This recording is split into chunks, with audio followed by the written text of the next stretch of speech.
Good evening, everybody. We have about 1 minute to go. Just waiting another minute and we'll get started.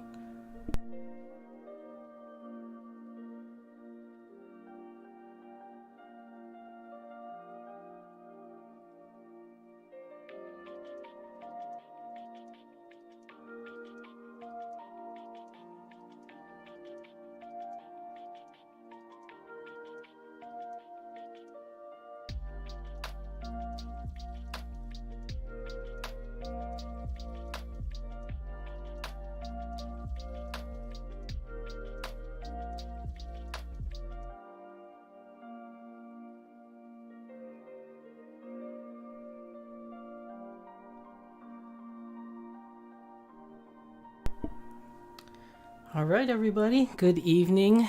It is Friday, 10 p.m. And it's time for another episode of Beyond the Doll. So let me just change our views here so you guys can see everybody and turn down this music. Give me a second, people. There we go. So let's transfer, and there we go. Hello, everybody. How's everybody doing tonight? So today is going to be episode 8 of Beyond the Doll, and we have a very special guest here today that we are going to be talking about face-ups.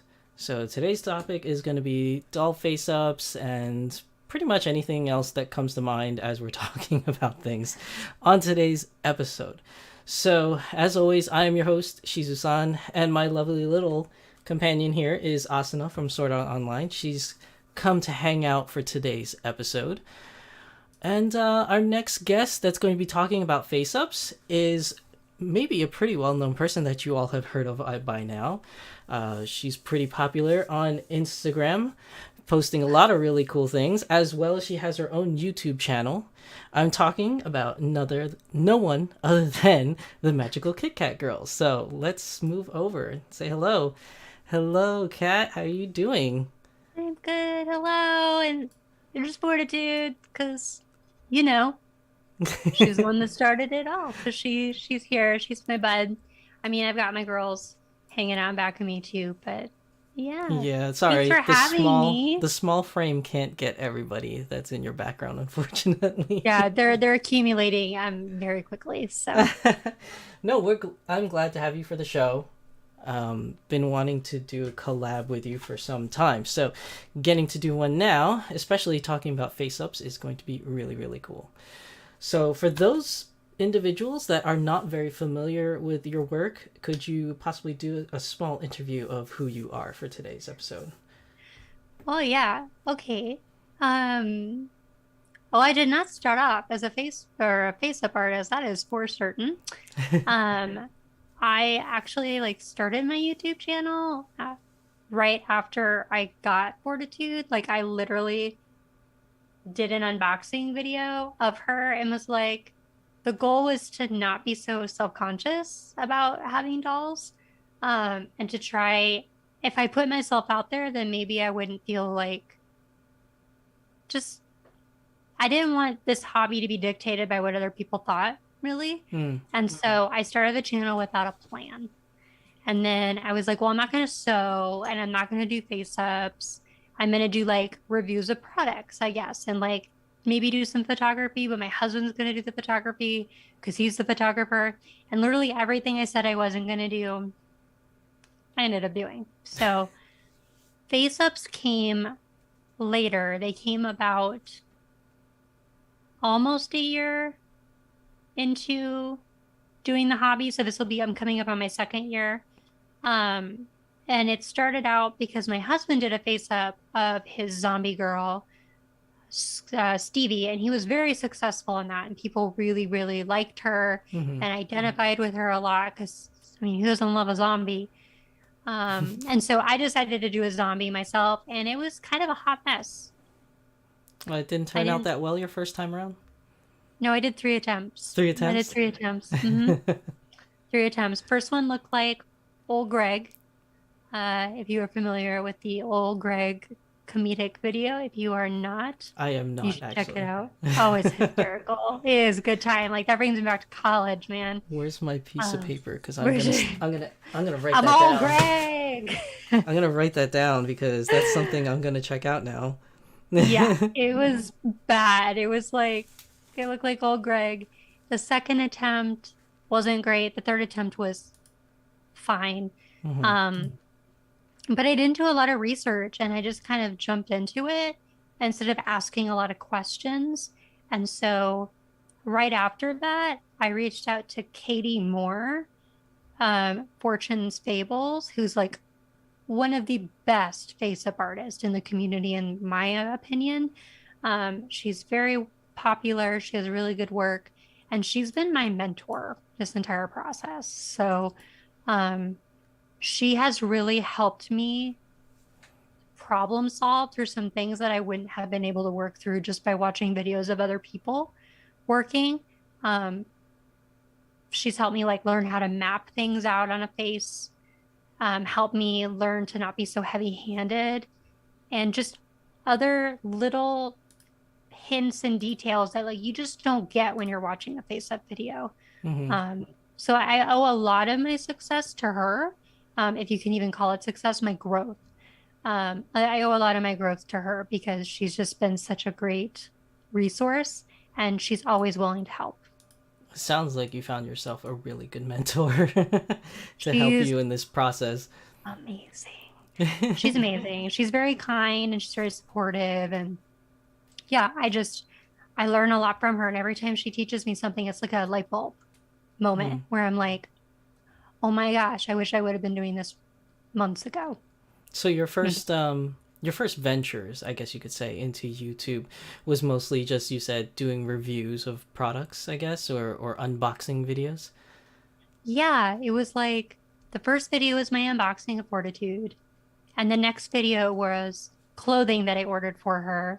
Mm-hmm. And then it was more clothing. And then it ended up becoming, well, I'm going to try to make clothes out of socks, I think was one of the first Mm-hmm. videos. And then it was sock clothing making. I really don't even know. Like when I think back on it, I was doing a video a month in the beginning and then it turned into once a week. I don't even know. I'd have to go back and look at my videos because like then it turned into photography, like how to take photos of your dolls, and then it turned into face ups, and then it turned into sewing on a larger scale. So like I got my sewing machine out and I was teaching myself how to read patterns. Mm-hmm. So then it was like cosplay. That was the next big thing that I got into was I did a Star Wars cosplay. That was my first big project where I sewed all of the items myself. And then I wanted to do more cosplay. And then I wanted to collab with people. That's when I jumped in with John and Sandy. And with John and Sandy, with My Lady Disdain, we met and we did a box swap. And it was like find items in your house and send it to each other. And you have to make something using all of the items. Oh, And that's that's kind of where interesting. I figured out that I really was a creative in terms of like I like to craft and I like to hand sew. And face ups, I honestly hated in the beginning. I was like, this sucks. I don't like it at all. It's really difficult. But then when something's hard, I just want to do it even more and I want to get good at it. Hmm. And now it's just like therapeutic to do face ups. So you basically started out like I want to say like most dolly YouTubers kind of start out with like trying to test your waters, and usually the first things most of us do is unboxing videos. So you kind of had that same growth angle that I feel like a lot of us do. We have like unboxing a doll and try to share that to test the waters, and then start unboxing like either clothings or wigs. I know you're a big wig person for your dolls. And then sometimes it grows even further than that. Like like you said, you learned how to sew, you did face ups, and then collaborations, just like kind of like what we're doing today. Like it all kind of takes like one step and then the next step and the next step, and you just find yourself like as part of this community, like contributing so much, and it probably didn't even start like that. It probably just started for fun for you, right? It started for fun. So I didn't even know what a BJD was. I was playing a game. So I love dating like anime games. I had a Twitch channel Mm-hmm. before any of this. Like I was Twitch streaming for a while, and then like I started having problems with my vocal cords, so I wasn't able to do it as much. But one of the games I was playing is by the creator Cherries. They do the Mystic Messenger game, which if you want to play a superb dating game, it is like all platform friendly and it is like the coolest experience and it's got such an amazing story. So when I got my gaming PC, I was like, this is all I want to do is play dating sims and stream on Twitch. And so I of course went to get more games by Cherries. And there was a game called Nameless. And it was about a girl who owned BJD dolls. They're all boys, and they're like her best friends and like her family. She has like a bad home life and she's lonely, and they come to life. And then Oh. she dates all of them because that's what you do in a dating game. You date all the boys. Um, or girls, whichever game. And so um after I got done playing through one of the uh dating paths, I was like, is a BJD like a real thing? And so I started Googling it. And so BJDs came up. And then I was like, are there anime BJDs? And that's when Dolphy Dream popped up. And I saw that they had Sailor Moon. And I had like an excited moment. And then Smart Doll was the next one. And I really loved Smart Doll. Like I loved the aesthetic. But I also loved seeing so much diversity among the Mm. dolls that I was like, this is so cool. I never liked dolls as a kid. I was never like I was terrified of dolls, honestly. But I loved anime and I always wanted an anime doll. And the dolls that they made for Sailor Moon back then were like not cute. Oh, you're talking about like the before Volk started doing like the Sailor Moon stuff, like the older things. Yeah. Yeah, Yeah. they didn't really represent the Sailor Scouts that well in those dolls. I did not want one. I still don't want one to this day. So I saw Fortitude and I fell in love with her and she hadn't been released yet. And I was going through, I've always had depression and anxiety like my whole life, but I was going through an especially bad bout of it. And so I thought getting her would like inspire me to keep up with Twitch, Hmm. but like have like a little mini me to like hang To out like hang and out with you while you're playing, right?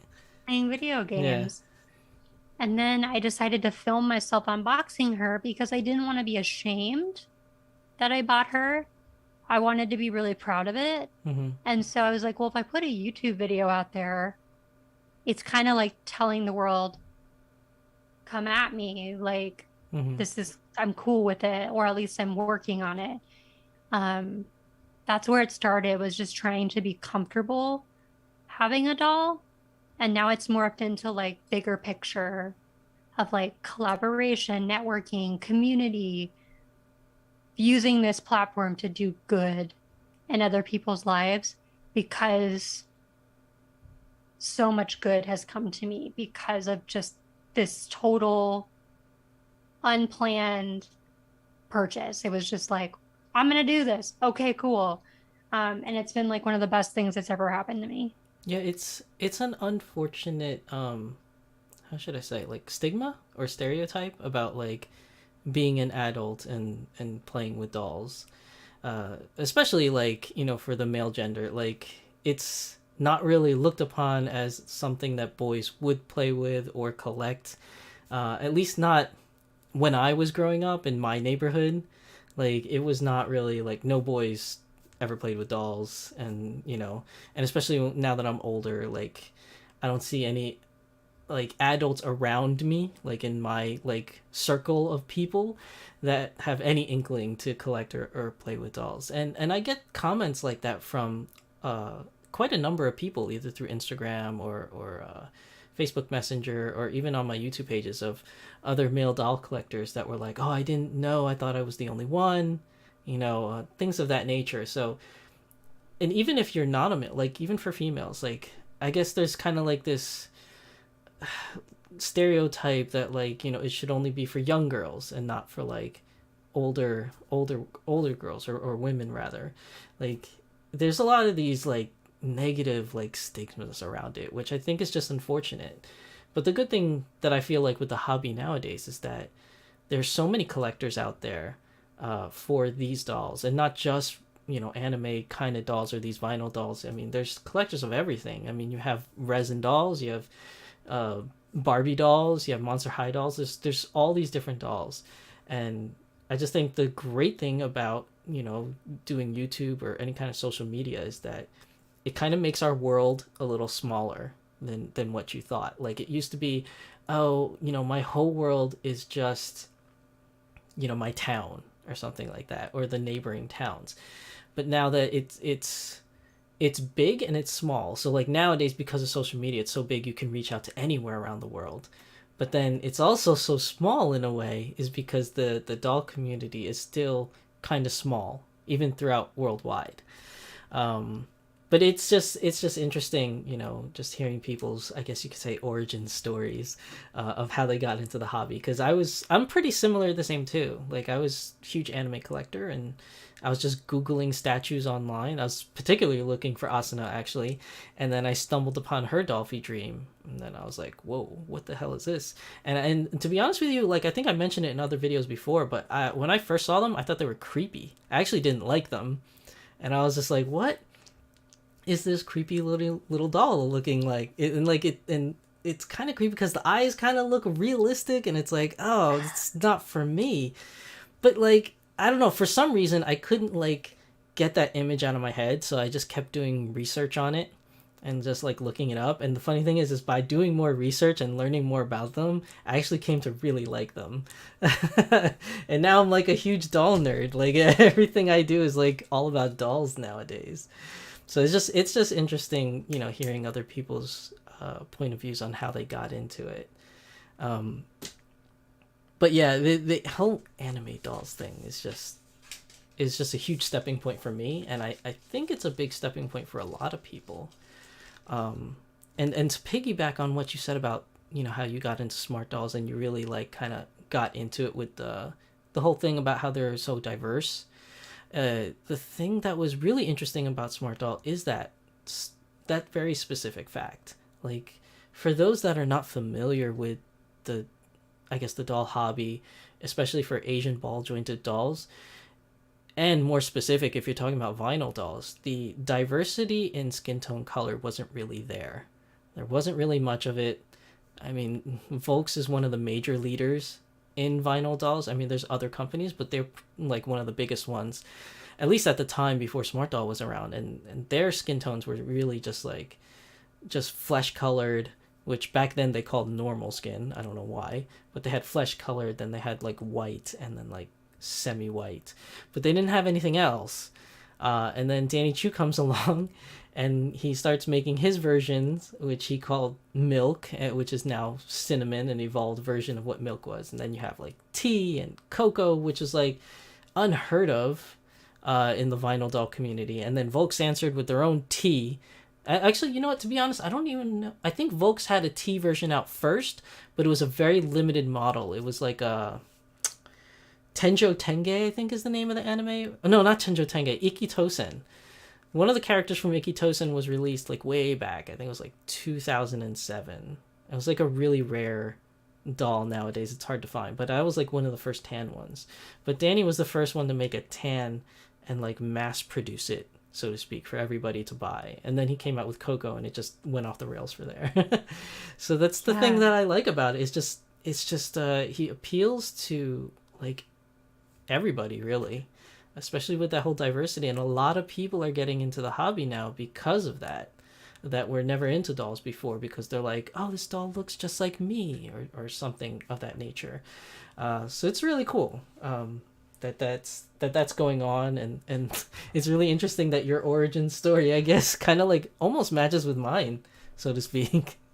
It's just a Google search, I know. and then and my husband and my brother were like mortified when I Mm-hmm. bought Fortitude because like I fell in love with her so hard. She went with me everywhere for months. Like I'd sit on the couch, she'd be there. We go on trips, she'd go with me. Mm-hmm.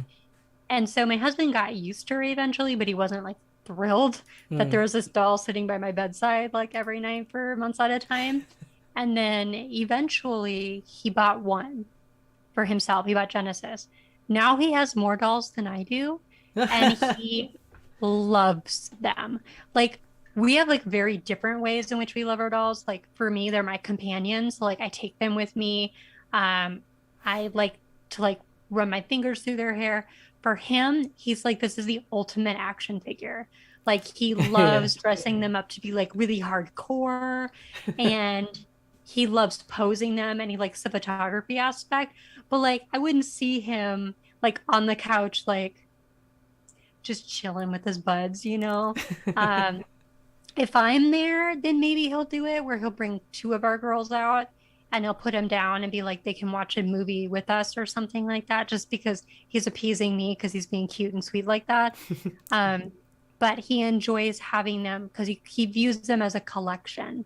Mm. Um, and he's a toy collector and has been a toy collector in the past, mostly action figures. So it's just been really cool to see the differences in Mm. how we collect, but that the love is still very much there and the respect for it. So yeah. Yeah, your husband and I have that in common. Like I'm more of a collector myself, and I like having my favorite characters.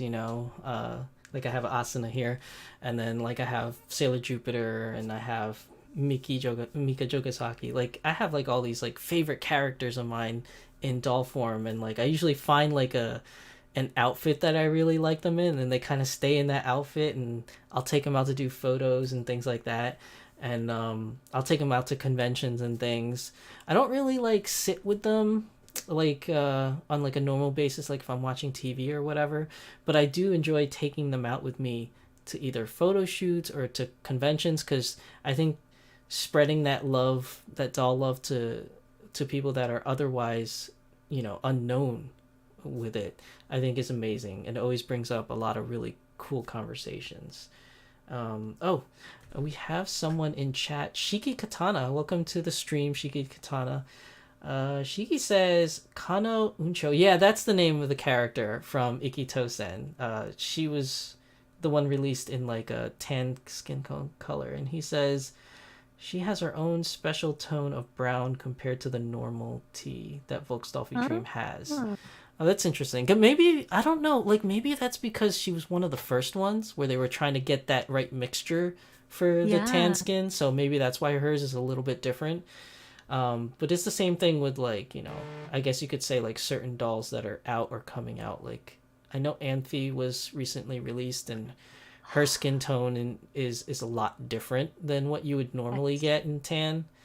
And I've heard that supposedly the new Ishtola doll coming out from Dolphy Dream for Final Fantasy XIV might be along the same lines of Anthe's skin tone, but Oh my gosh. I'm I'm not so entirely upset sure. that I didn't get Anthe because I should have. Because I love that anime and I Mm-hmm. love the manga. So I feel like I missed out. But then like I don't have any like relation to Final Fantasy. Mm. So like I wouldn't want to buy a doll for the sake of buying a doll unless I had like an attachment because I feel like Mm. I'm taking that opportunity away from somebody that really should get the doll. So I guess I would like to own a Dolphy Dream one day in the future. So I guess that gives me hope that maybe that like tawny or that like mid colored brown skin will come back into play because I feel like that's what I would want. Mm. Oh, I'm sure it'll personally. pop up again at some point. It's a pretty popular color for Dolphy Dream right now that everybody is like flocking to. They just love that tan skin tone color, and the new Dolphy icons with the tawny skin tone color, which is a little bit kind of like So darker. pretty. Like a lot of Yeah. people really like it. So I think that because the demand is there and the sales is there, I'm pretty sure we will see them again. It's just not going to be Anthe. It'll probably be somebody else. Um, but yeah, I mean, there's a lot of really cool stuff for dolls, and everybody gets into the hobby for many different reasons. Mm-hmm. But more specifically for today's topic, we are talking about face-ups. So we kind of did our little introductions and our little background. So for the main topic of the day, we are going to be addressing face-ups. And for those that are not familiar with what a face-up is, it's generally when you, my understanding is when you make your own custom doll like look to the face. So Absolutely. Kat, because you are our guest for today's episode, I'll have you take that away in explaining, like, let's first talk about, like, what exactly is a face-up for a doll. Sure. I will be your Bob Ross for this evening. We're going to talk all about the happy accidents and not happy trees, but happy faces. So face-ups, for my understanding, in the anime ball jointed world, but I know like there are resin face-ups too. I don't know if the process is the same or different for resin. But for what I've learned for like vinyl specifically, is that you are drawing with either a watercolor based pencil on the face, and using a combination of that with chalk pastel, or you're using acrylic paint, or a combination of all three. So like Enchantarium, for instance, they are a good example of somebody that does a combo of all three. They'll use acrylic paint, they'll use their pastels, their chalk pastels, and then they'll also use their watercolor pencils. I'm not really sure why the watercolor pencils. I think it has something to do with based on my like experience, when I use regular colored pencil on a face up, it's too soft, it gets crumbly, and that's not what you want. But with a watercolor pencil, it's more firm and it's really pigmented. And so when you're drawing, you can build up layers and you don't get all of that like fallout that you would get from using a regular color pencil, which I find is just softer. Doesn't mean you can't use it. It's just not, to me, like it's just more work and I have to do more layers, whereas you want something that's a little bit more pigmented. So in essence, what you're doing is you're taking a doll, and you're just making that doll into a character that you really want, whether it's a custom character or if it's a character that was never released and you just want to custom make a face up to look like that said character. Yeah. Or even a big popular thing right now in the community is recreating. So mimicking. So like maybe there is a head that's no longer available or a face up that's no longer available, and somebody wants it to look exactly like that, but with a few nuances, or they want a replica. Maybe there's a boy head that isn't available anymore. So they might reach out and say, I have this sculpt. Can you recreate this character that's no longer available? So that's been really popular. Oh, wow. I didn't even realize that part. Yes. Like I have so many requests right now. Most of my requests for this month, for these next like 6 weeks, are like, can you replicate an existing smart doll look? And that to me is more terrifying than coming up with something on my own or using an inspiration image, because most people are like, you can like have your own flair to it, have your style, but when you're mimicking something, you have to make sure that it is as exact as possible. Oh yeah, because they're going to compare. Yeah, because people will compare. And then, like, you don't want Danny Chu to see it and be like, that looks nothing like Chitose. But like, like you want to do good by your customer as well. Like, and these are designed by other artists, maybe in the community, that worked with Danny on getting a head launched, or it's, Danny's team that came up with it. So like there's pressure about like doing a good job. And if you're doing it based off of a character that's like from an anime, there's even more pressure because you want to make sure it looks like the person that you're trying to represent, Right. because people can be picky about that. Yeah, especially if it's like their waifus or their husbandos. Like it's a character they really really care about, and they kind of like know every line on that face and every expression. So like when a company does it, whether it's Smart Doll or Dolphy Dream, like people really nitpick. They're like, "Oh, that doesn't really look like that character," and people can get real sensitive about that. So I can definitely understand when you're trying to recreate something how that can be kind of touchy for some people. Yeah. And it's just learning to take criticism too and not like being super hurt by it.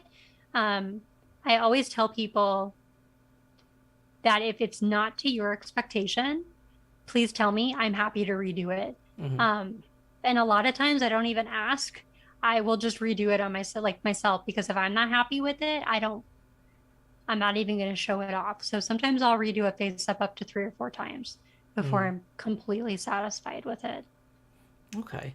So if somebody wanted to do a face up, like whether they're gonna try it themselves or they're gonna commission it or whatever, normally you would start off with the head. Like you would have to resource the head from somewhere.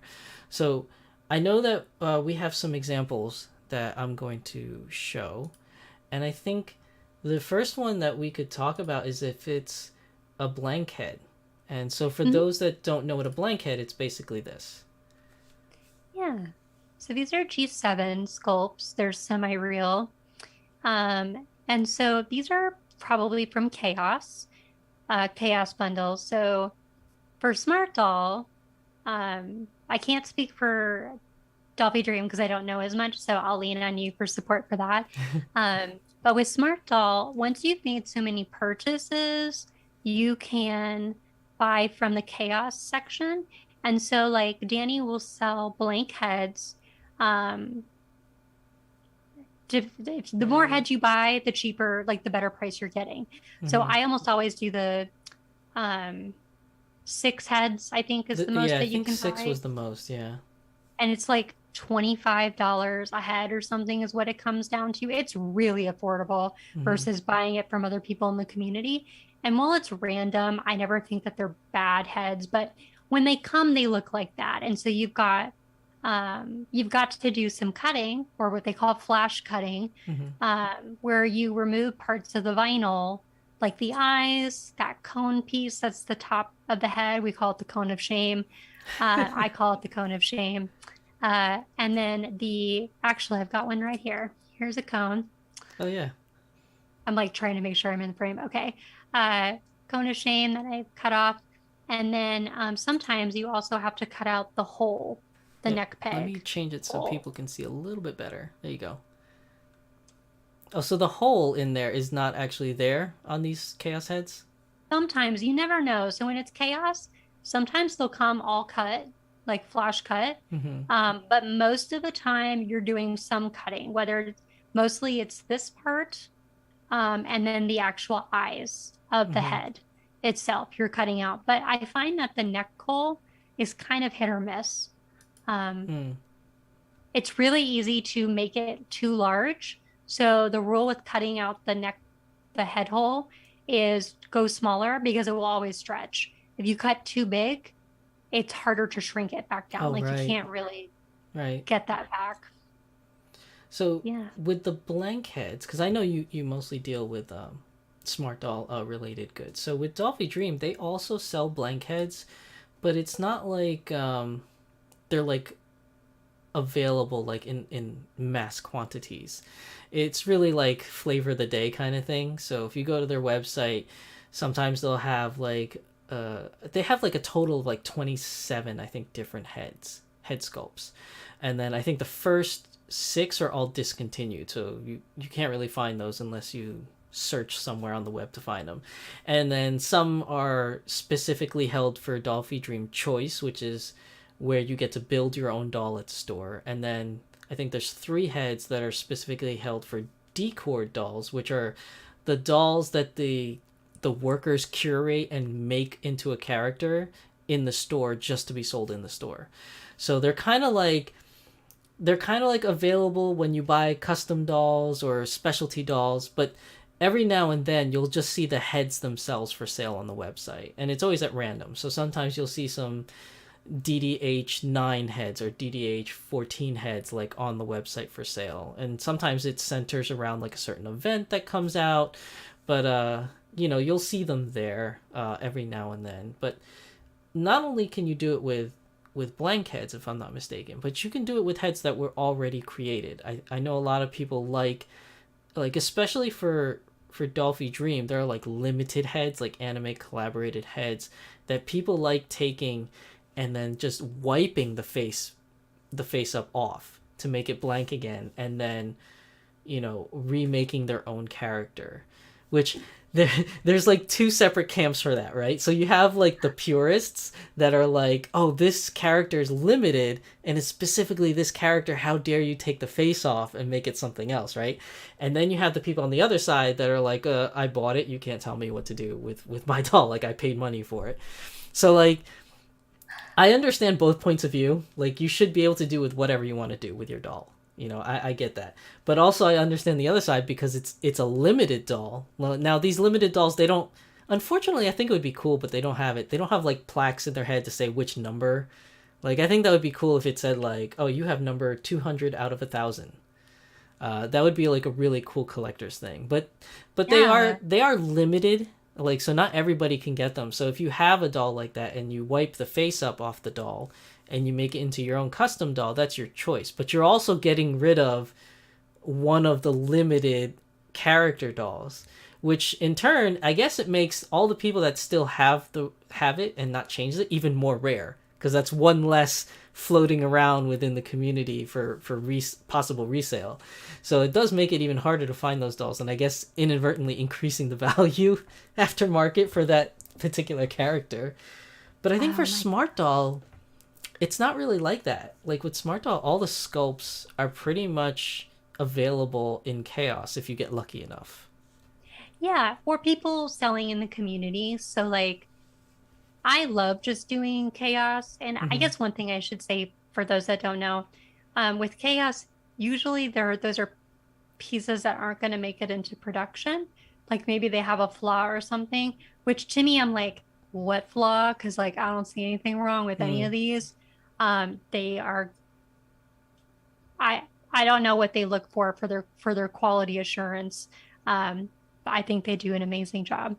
Uh, but like for Smart Doll, I've never seen anybody like completely wipe a Smart Doll head. Mm-hmm. I could never do it because I feel like I would go to Dolly hell if I did. Because like it would just break my heart. But I know people will like get additions done to a face up. And Mm-hmm. I think that's a cool way to do it. So like I'm sending my challenge, my doll challenge her head to Russia Mm-hmm. to have deep forest Russia dolls do like an add-on. So like she's not gonna wipe the face. She's just gonna like she has like a very lovely ethereal kind of style with very physical. And I wanted that for my doll Tess. Mm-hmm. So she's gonna do that for me. But like I don't feel like I'm gonna be damned for doing that because it's like it's adding to the already existing Mm-hmm. beauty, not taking away from it. So Yeah, that's definitely, there's definitely a group of individuals that do not like faces being wiped from their original look. I have seen a lot of people voice their opinions on, wiping out the original face makeup for certain dolls, especially the collaboration dolls for sure. I see a lot of people complaining that, but I oh mean, it's yeah. your doll. You paid the money. You really should be able to do whatever you want. But I do understand what people are saying. I can see both sides of that argument. Yeah. Uh, I'm that kind of person where like if I don't want a doll bad enough, I'm not going to go for it because I know that there's somebody else out there that would mm, really want that doll. And I don't want to be that person, mm, but that's just a mm, personal preference. Like, I don't know who they're going to and who's getting what. Um, it's just, I don't know.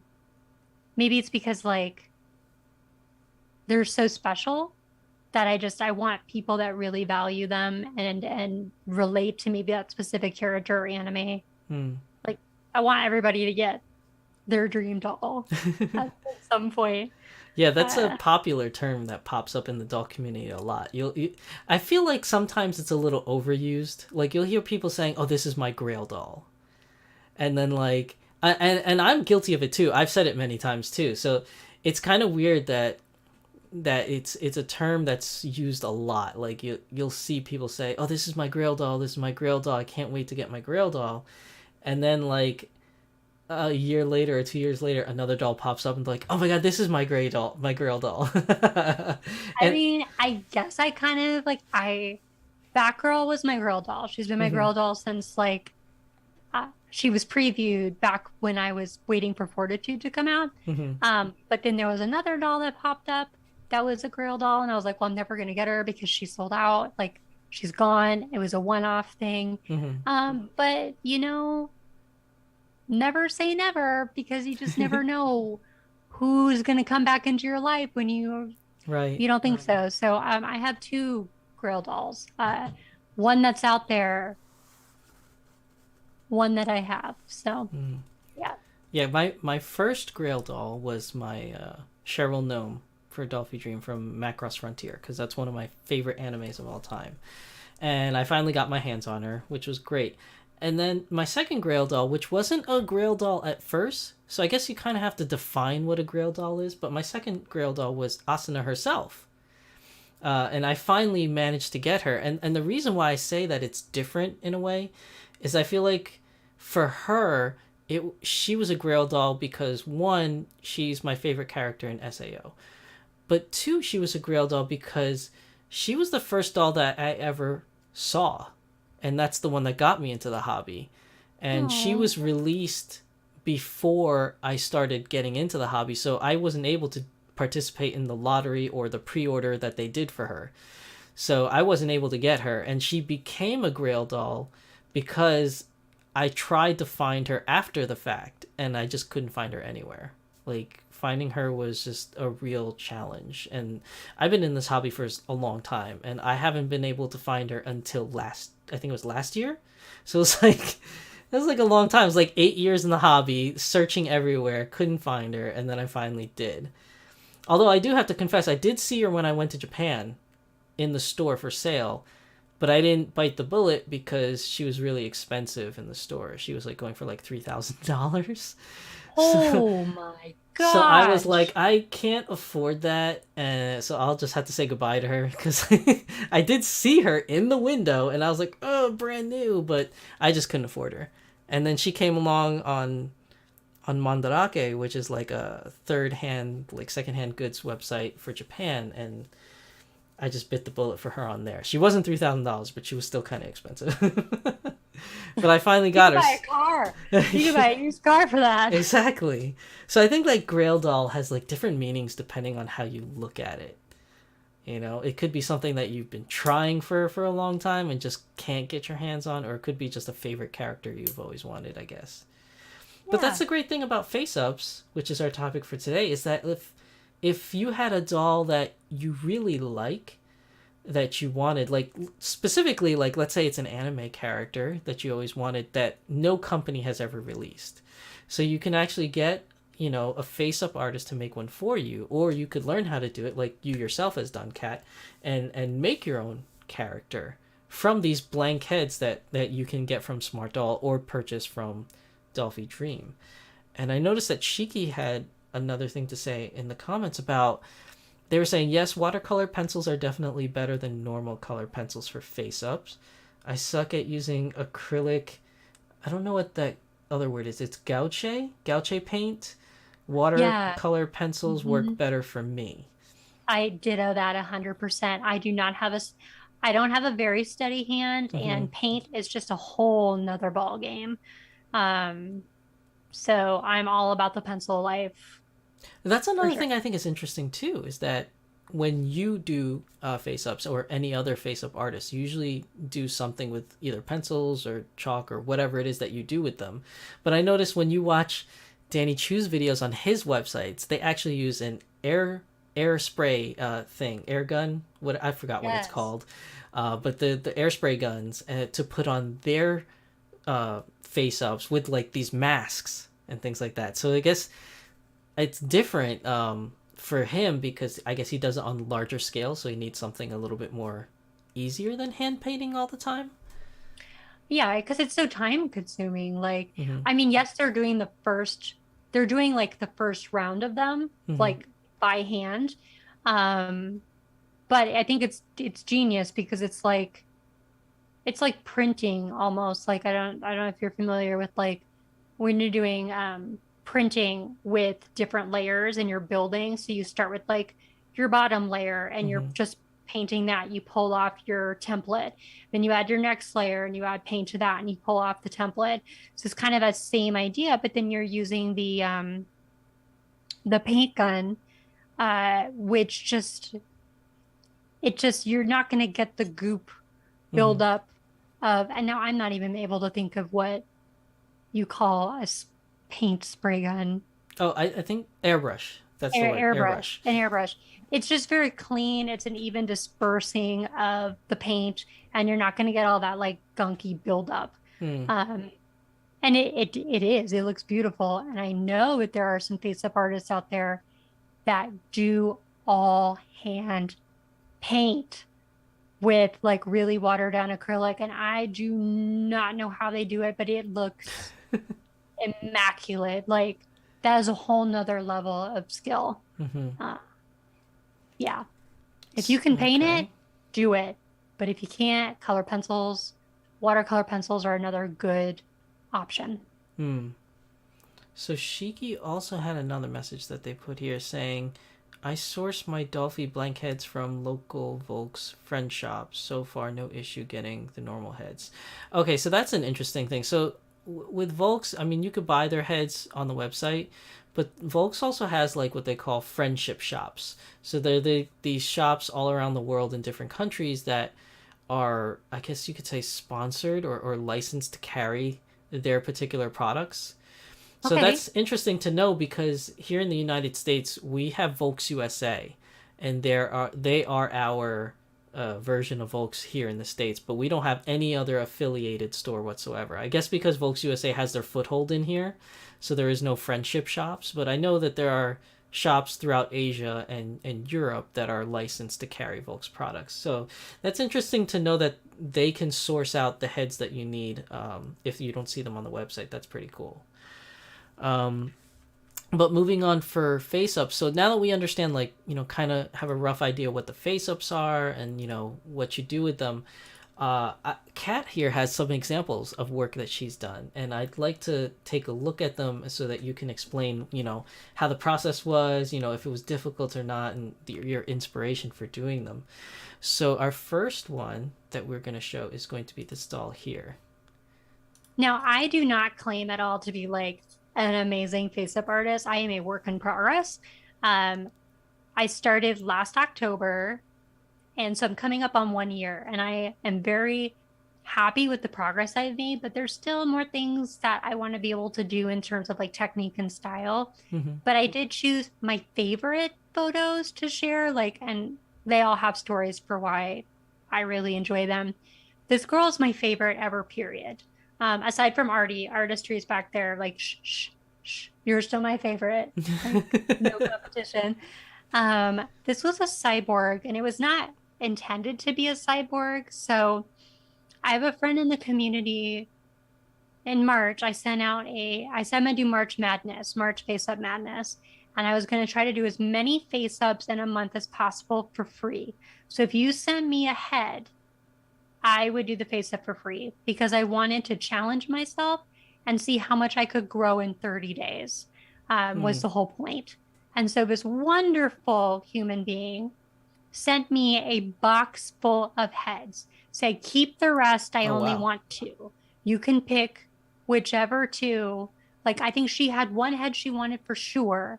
And then the other one, she said, you just like, you roll with it.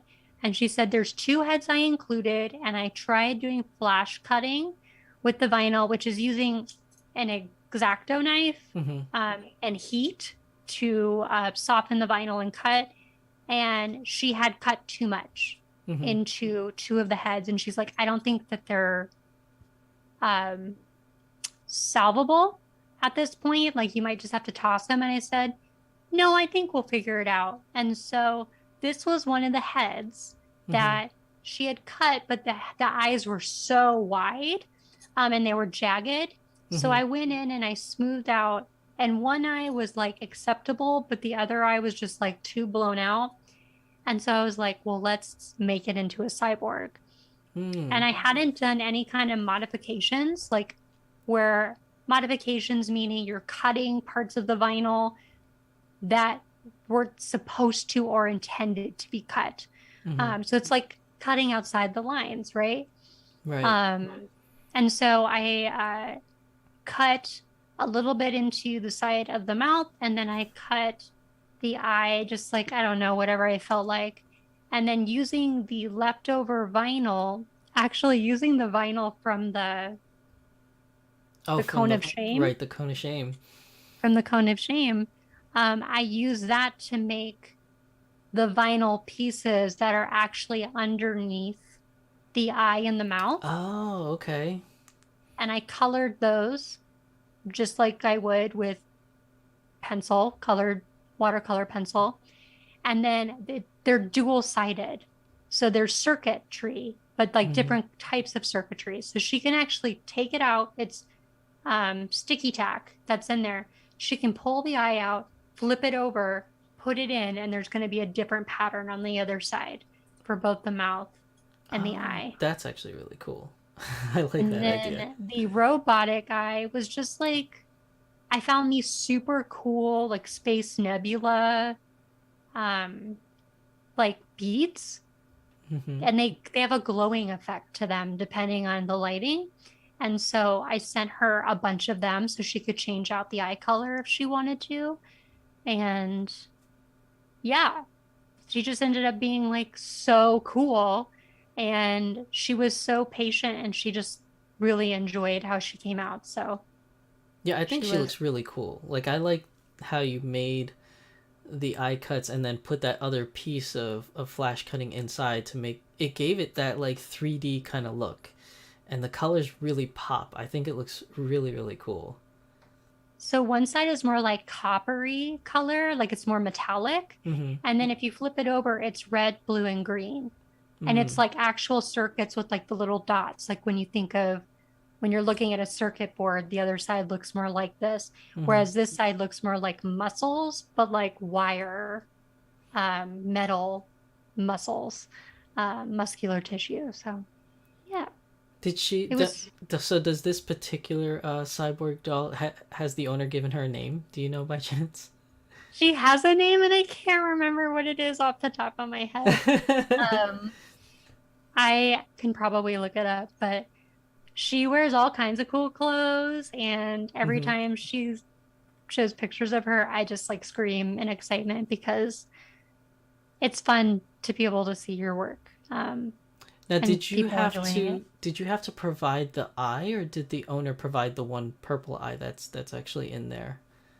Um, I did not provide that eye, but I did provide the cyborg eye, and I gave her Mm-hmm. several options. So she provided her own eye, and I'm like, I want to look her up now because I know she had sent me a message not too long ago. Someone in chat says, what does it say? God. Oh, Good Life Doll. I was like reading that totally wrong. Good Life Doll says a message and says, "Yes, Cyborg Girl. I remember being so nervous, not sure why, when you made her." That's my bestie. That's my wifey. Oh yeah. Um, that's Katie. Hey, girl. Yeah. Well, I think everybody was freaking out. Even my husband was like, "I don't think this is gonna like, this is gonna be a Oh bad no, idea." they doubted you.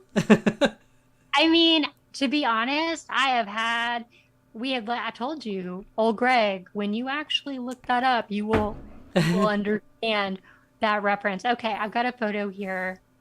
Rowan. Her name is Rowan. Oh, Rowan. Oh, that's a cool And name. Mirai 67I is her owner. and she takes the most lovely photos of her. So that's Rowan. Hmm. She has a very happy family and a good mom. So, yeah. Oh, that's awesome. Oh, Batman Jackson has joined the chat. What's up, Batman? Welcome. I hope you had a good drive. Hopefully it wasn't too long. I know you were traveling today, Batman. So let's see. Okay, so now that we have seen Rowan, I know you have some more examples here for us. So let's go to the next one. All just going to go downhill from here because she was the best. Uh, so this girl I actually did 2 weeks ago. I had a request from a young woman who wanted a gothic chitose. Hmm. Um, and by goth, like she just wanted her to have like black lipstick and she had a cute little beauty mark. Um, she was just like very simple, but I find that sometimes the most simplistic designs are the best ones. Um, so yeah, that's like she wanted her to have the makeup that was very similar to Chitose Multiverse in Coco, Mm-hmm. but she wanted her to have the darker eyebrows and the dark lipstick. And she Yeah. just was super cute. I do a lot of Chitose. I I don't definitely know, recognize the sculpt for sure. like it's a really great sculpt. So it's funny because I actually didn't like Chitose in the beginning. I did not understand the hype. I didn't get it at all. She just like I didn't think that I don't dislike any of the smart dolls, but she wasn't a doll that I could see myself owning. And Mm-hmm. then I got the sculpt. And then I started working with the sculpt. And now she's my favorite sculpt ever, period. Like, I will never be upset to get a Chitose, whether it's an OG or a multiverse Mm-hmm. in a Mm-hmm. chaos, because she's so versatile. The sculpt is just so versatile. There's so much you can do. And I just love it. I love it so much. Yeah. I I'm on the really cheat train. I really liked what you did with her in this face up. Especially like, like you said, the goth look with the darker makeup. I think it looks really cool. But the part that really stuck out to me was you gave her like a little beauty mark under her left eye, which I was like, oh, that looks so cool. I was like, now I That want was my a Chitose to have one. that was what the owner, the customer wanted Hmm. her to have a little beauty mark, and I love beauty marks and freckles, and yeah, so it was just a really lovely concept that she came up with, and I was just really grateful to be able to bring it to fruition. Hmm. I think for me personally, the one beauty mark like that, like the one dot, looks so cool. Like, and I don't know if that's because, and this is gonna sound so silly. It's gonna sound really stupid, but when I was a young kid and I was watching like movies or cartoons, I was like big into Disney, so I watched like a lot of Disney movies, which is probably the most popular thing when I was a kid. Oh yeah, Because same. we didn't really Ditto. have access to, like, I guess you could say, like, anime back then. It wasn't so prevalent as it is now. So, the only thing I watched was Disney shows. And then one year they came out with this amazing movie, which in hindsight I don't know. I haven't watched it when I'm older as an adult, so I don't know how well it aged. But when I was a kid, it was the first time you saw live action and cartoon in one movie, and it was called Who Framed Roger Rabbit. Yes. Yes. And then like the female lead character, which was Jessica Rabbit, had this very like chic, like sexy vibe to her, and she had like the beauty mark. And for Mhm. whatever reason, like any character nowadays that has like the little beauty mark, I'm like totally in for it because it just reminds me of Jessica Rabbit vibes. And like it's weird thinking about that because I was just a young kid then. Like I think maybe 10 years old. I really shouldn't have been thinking about things like that. But Who didn't have a crush on Jessica Rabbit as a I kid? had Like, such a child crush on Jessica Rabbit growing up. 4-year-old me was like, that girl is smoking. Like, I knew what's up. So, She had the very I like what's the right word for it? Is it like musty voice or sultry voice. Like she had Yeah, that so like like a sultry, like a deeper. yeah, like she had that Yeah. specific voice and like she had like these crazy curves and you're just like what is this character? Because growing up all my life watching just Disney princesses, they didn't look like that. There was no Disney princess that looked like that. And like being like a little 10-year-old boy, seeing Jessica Rabbit come into frame, I was like, what? Oh man, I should have known that I'd be an anime like nut like at some point in my life because like the signs were there. The first movie I ever saw in theaters was Beauty and the Beast, and I still to this day swear that Prince Adam is the most beautiful Disney prince in the world. Oh my gosh, I still swoon over him. And my first human crush was David Bowie in the Labyrinth, okay? Oh my Okay. goodness. Like 6-year-old me, I don't know, however I was like, those tight pants are, I don't know. I was, wow. And the long hair. So, I mean, kids know what's up. We're no fools. We know good stuff. Yeah, David Bowie. Who'd have thought my first, that and Michael Jackson were my first two human See, crushes. Good Life Doll says yes, 100% agree. And Batman Jackson says, okay, but Jessica Rabbit is still such an icon. I think she still is, actually. She I is an icon. She How still many gets talked conventions do you about. go? If you go to conventions, people cosplay her like to this day. She's a babe. Yes. She's a babe. Jessica Rabbit, yeah.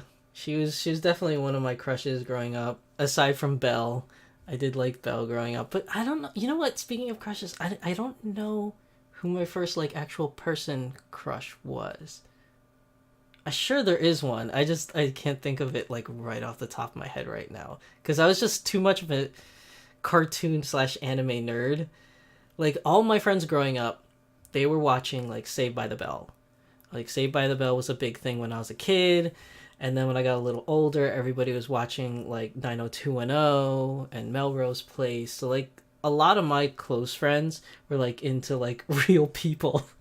Whereas I never grew up. I was into Disney princesses, and then when I got out of that, I was into anime, and all I watched was anime. So like I didn't really get into watching like live shows until I was like way older. Probably like in late high school I started watching like real people shows. I didn't really either though. Like David Bowie was just kind of I like can't stop thrown crying in from there. laughing. Like David Bowie just got thrown in there, and then I had like a huge gap of like time. And then it was Boy Meets World. I loved that Oh show. yeah, people love Boy Meets World. That's another one. And Eric Matthews, Feeny, Fee. Oh my God, I would watch that show like to this day. I would watch it over and over again. I thought he was really cute. But my first like really hardcore human crush for like I had posters. I like was obsessed was Lord of the Rings because I love those books. Like my parents read Mm-hmm. those books to me growing up. So when the Fellowship came out and Legolas showed up on screen, they call it in psychology flashbulb moments where like something is so meaningful to you that you remember like exactly where you were, how old you were, what you were doing, what you were reading. It's that important. I was at our second house in Cherry Hills, Omaha, Nebraska, sitting on a green leather chair drinking vanilla Coke, which was my jam, 13 years old. He makes his way on to camera, and I literally fell to my knees, crawled to the TV, and I was like,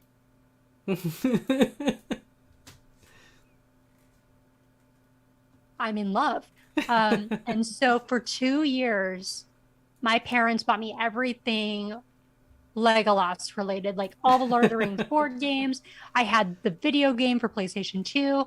I had his poster. It was like 5 feet tall in my bedroom. I bought books, multiple books with it. It was an obsession. But then I don't like him. I don't like Orlando Bloom and anything else. I do not think he is Oh my god, attractive. that is something that I hear a lot of women say.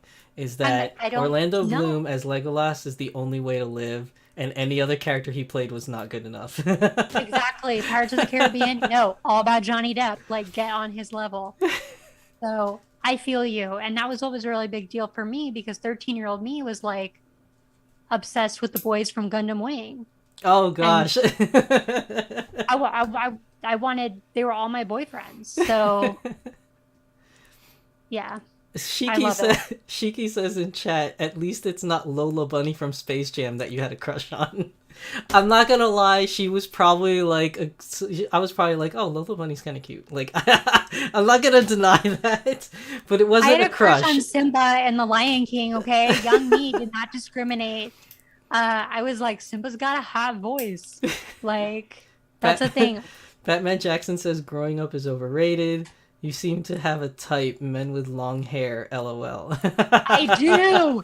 That is my type. You know me. You know my life. 100%. My husband's growing his hair out right now. And he's got beautiful gray hair. Geralt. Geralt Oh my is, gosh. oh my God, Witcher all day, all night. Oh my God, I love Geralt of him. Rivia. That's probably my favorite role I've ever seen him play. I really didn't like him in Superman. I mean, he looked good, but I think he looks so much better as Geralt of Rivia. He looks so cool. I am obsessed with Henry Cavill because he's a nerd. And I say nerd as like you want to be a nerd. Okay. We live in the generation where it is like a symbol, right? Like Hmm. it is like the Superman symbol. Hope, nerd is cool. And so I love that he's super into that stuff. And I've had a crush on him as Superman. He's still my favorite Superman. But Geralt was like my favorite video game crush, aside from Dante from Devil May Cry. He's up there too. I like the silver gray, like or white haired man. Okay, all right. So you know my type. Good Life Doll says, heck yes, silver foxes. Yes, Inuyasha is hers, and Sesshomaru over here. Yes. See, not to show my age too much, although I don't mind saying how old I am, but it's just funny that I'm dating myself. So I was thinking about it, like, just in the back of my head. And if I had to pick any, like, real life people that I had crushes on when I was growing up as a kid, I can only come up with two, and it was definitely Marty's mom from Back to the Future. She's I think her beautiful. name was Leah Thompson was the actress. Like, I had a huge crush on her when I was Good. growing up.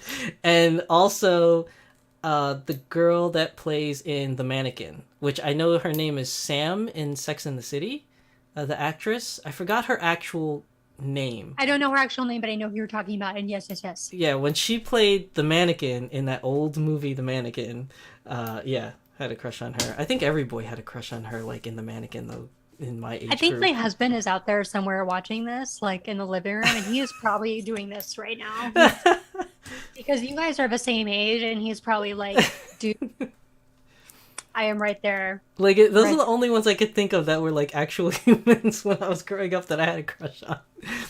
But yeah, those two, definitely. But other than that, it was all, like, anime or, like, cartoon characters. Like, those were my loves, like, when I was, like, real young. But yeah. Still not a problem. I read so much manga and I read mostly romance, so I'm constantly um fantasizing over men that are cartoons or drawn in images. So it's all Uh, good. if we get into anime waifus, that's gonna be a whole nother episode we can make. I could talk about so many, like, polygamy is a thing when it comes to waifus in anime. Yeah, it is a thing. Like it is legitimately a thing. There can't just be My, one waifu when it comes to anime. Like, there's just so many. no, my brother needs to be in on this conversation because he would be like, I have my list. that I have my list right here. it's not really doll specific, but maybe one day I should do an anime waifu episode. Oh my God. I would be just living for it. I want to know who all your waifus are. Hey, like, you never know. We can have multiple guests for that episode, and we'll have waifus and husbandos.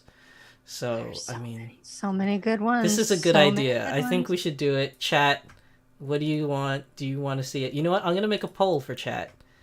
I'm going to make a I have poll. waifus and husbandos, so I got, I am not ashamed. Okay, I'm making it right now.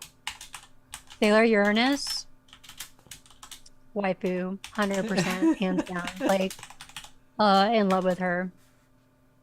Okay, poll is up, people. Vote in the poll.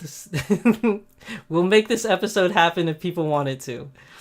Danny Chu, who's your waifu? Oh my gosh, that rhymes, y'all. Oh, that's so good. You know what's funny? If I were to take a guess, though, like if I were to guess Danny Chu's like anime waifu, I'd have to say it's Saber.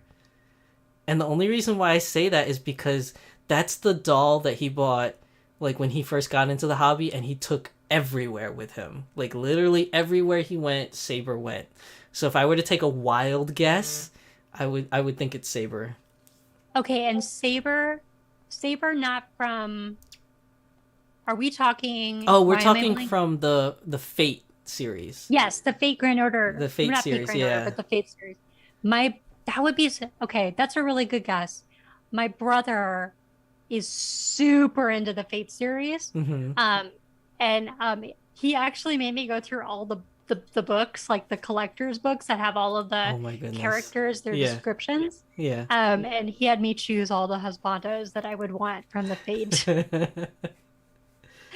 from the Fate game. Saber is great. I am familiar with her. She's beautiful.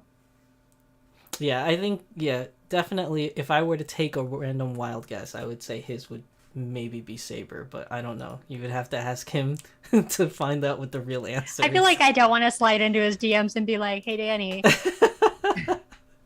who's your waifu?" I already asked enough awkward questions and make awkward statements. So, like, I want to kind of redeem myself just a little bit and not be that person. So anyways, I know we kind of got wildly off topic, but it was a good tangent. It was definitely really funny. I think that was a good tangent. And so far, I'm having 100% yes to have a waifu husbando episode. So Boom, chicka boom. it sounds like we're gonna do it. I don't know what day yet, but I want to get guests for that because I think having multiple people chime in on their husband and wife waifus and husbandos posters. would be good. I'm literally gonna print things off at my shop. Oh my gosh. Like, hold them up. All right, so going back to the face-ups, like I said, the whole thing started because of the beauty mark on Chitose. Sorry, and But- I'm an enabler, so this is like No, it was fantastic. It was a great topic. So moving on to some other examples for face-ups. So this is going to be our next one to talk about right here. What do you notice in this photo?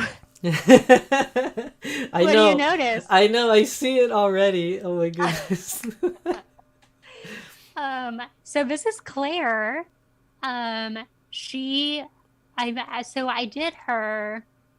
made her a month and a half ago, but the eyebrows are like super sweet, like overtly sweet. And she wasn't going, like I put her up for sale. She wasn't selling. Mm-hmm. So I asked my besties if I needed to change something, and they said change the eyebrows. So I left the eye makeup the same, but I changed the eyebrows to give her more sass. Mm-hmm. And then the beauty mark was actually an accident. Like I accidentally nicked with my pencil and it wouldn't go away. So I made it into a beauty mark, which is fine. It's great. We love it. And so my good friend Kyle bought her, and she just got to him 2 days ago. And so her name is Claire, and she is like a chameleon. He keeps putting her in different wigs and outfits, and she just transforms and looks totally different in whatever she's wearing. So any wig style or any color, she just kind of matches it? Yes, he had her in a bright yellow wig with bangs today, and he sent me a picture, and I was like, who is that? And then I realized that it was Claire. Like, it blew my mind. So she's one of my favorites. That was one where I was challenging myself to do a face up right off the top of my head without using any visuals. Because I've done enough face ups at this point that I should be able to have some recall. So yeah, she was all just my brainchild, which I can't say purely my brainchild, because we have recall. We have images in our minds from when you draw things. Like that's how a lot of really good artists that draw from memory they've memorized certain features, which is what allows them to continue doing that. Hmm. Um, so yeah, I'm really happy that she found her forever home, and he's a really awesome photographer. So you'll probably be seeing some really cool photos of her floating around. What I think is really captivating about her is I don't know if people in that are watching the stream can actually see it, but like from what I can see on my screen, it's interesting how her makeup around her eyes is what's it called? Like if you could see my pointer, there's like the orange, but then it goes into like a turquoise, like right above, which I think is like really cool. I was like, there's that. It's like normal a color, I guess you could say. It's kind of like the orange that's there, but then you have that pop of like turquoise or teal like right above, and I think that's really cool.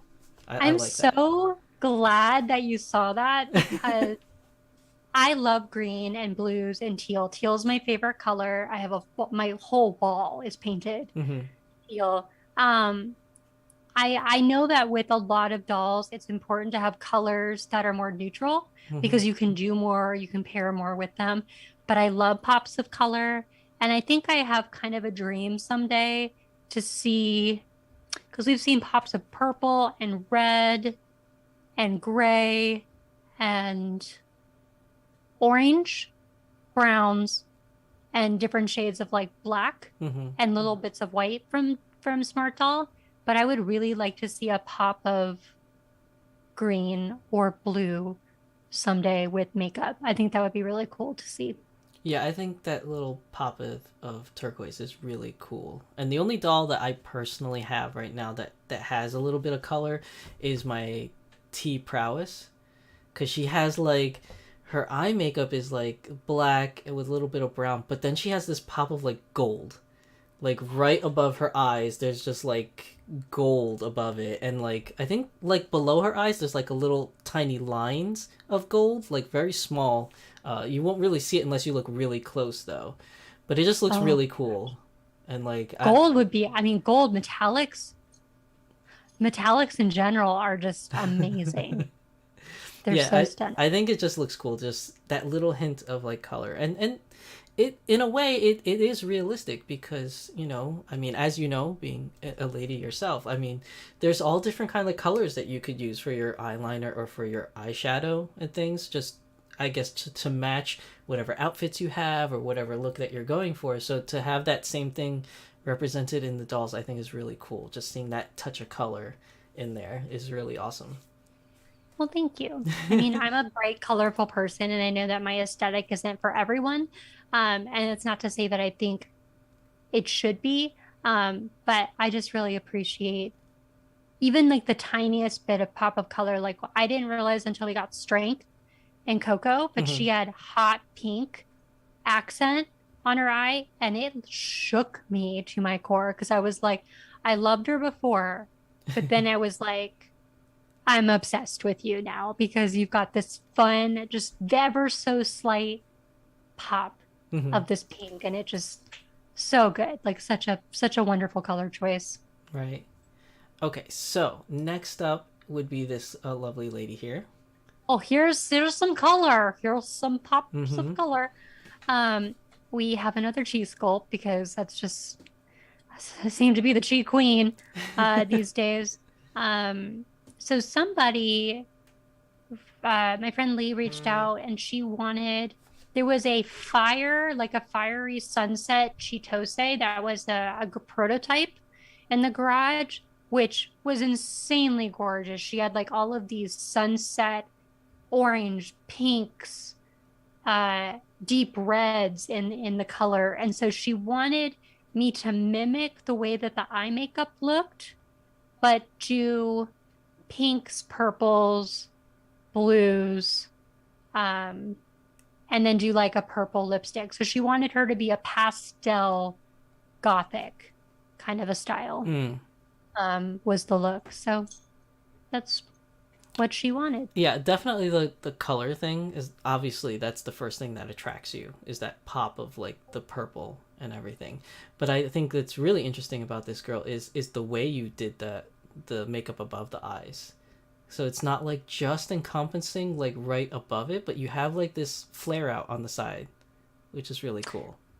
Yeah, it was super like I was super fun when I got into it. This is a face up that it took me um 3 attempts Mm-hmm. to get here, but I'm grateful for it because it was a good challenge. Mm. And I'm really happy. I can't wait to see what she looks like. I know Lee is going to be styling her and taking photos. So I'm just like waiting. Like, I can't wait to see because the way I style and is always different from how other people Mm-hmm. style. And I almost always like how they style the dolls better than I do it.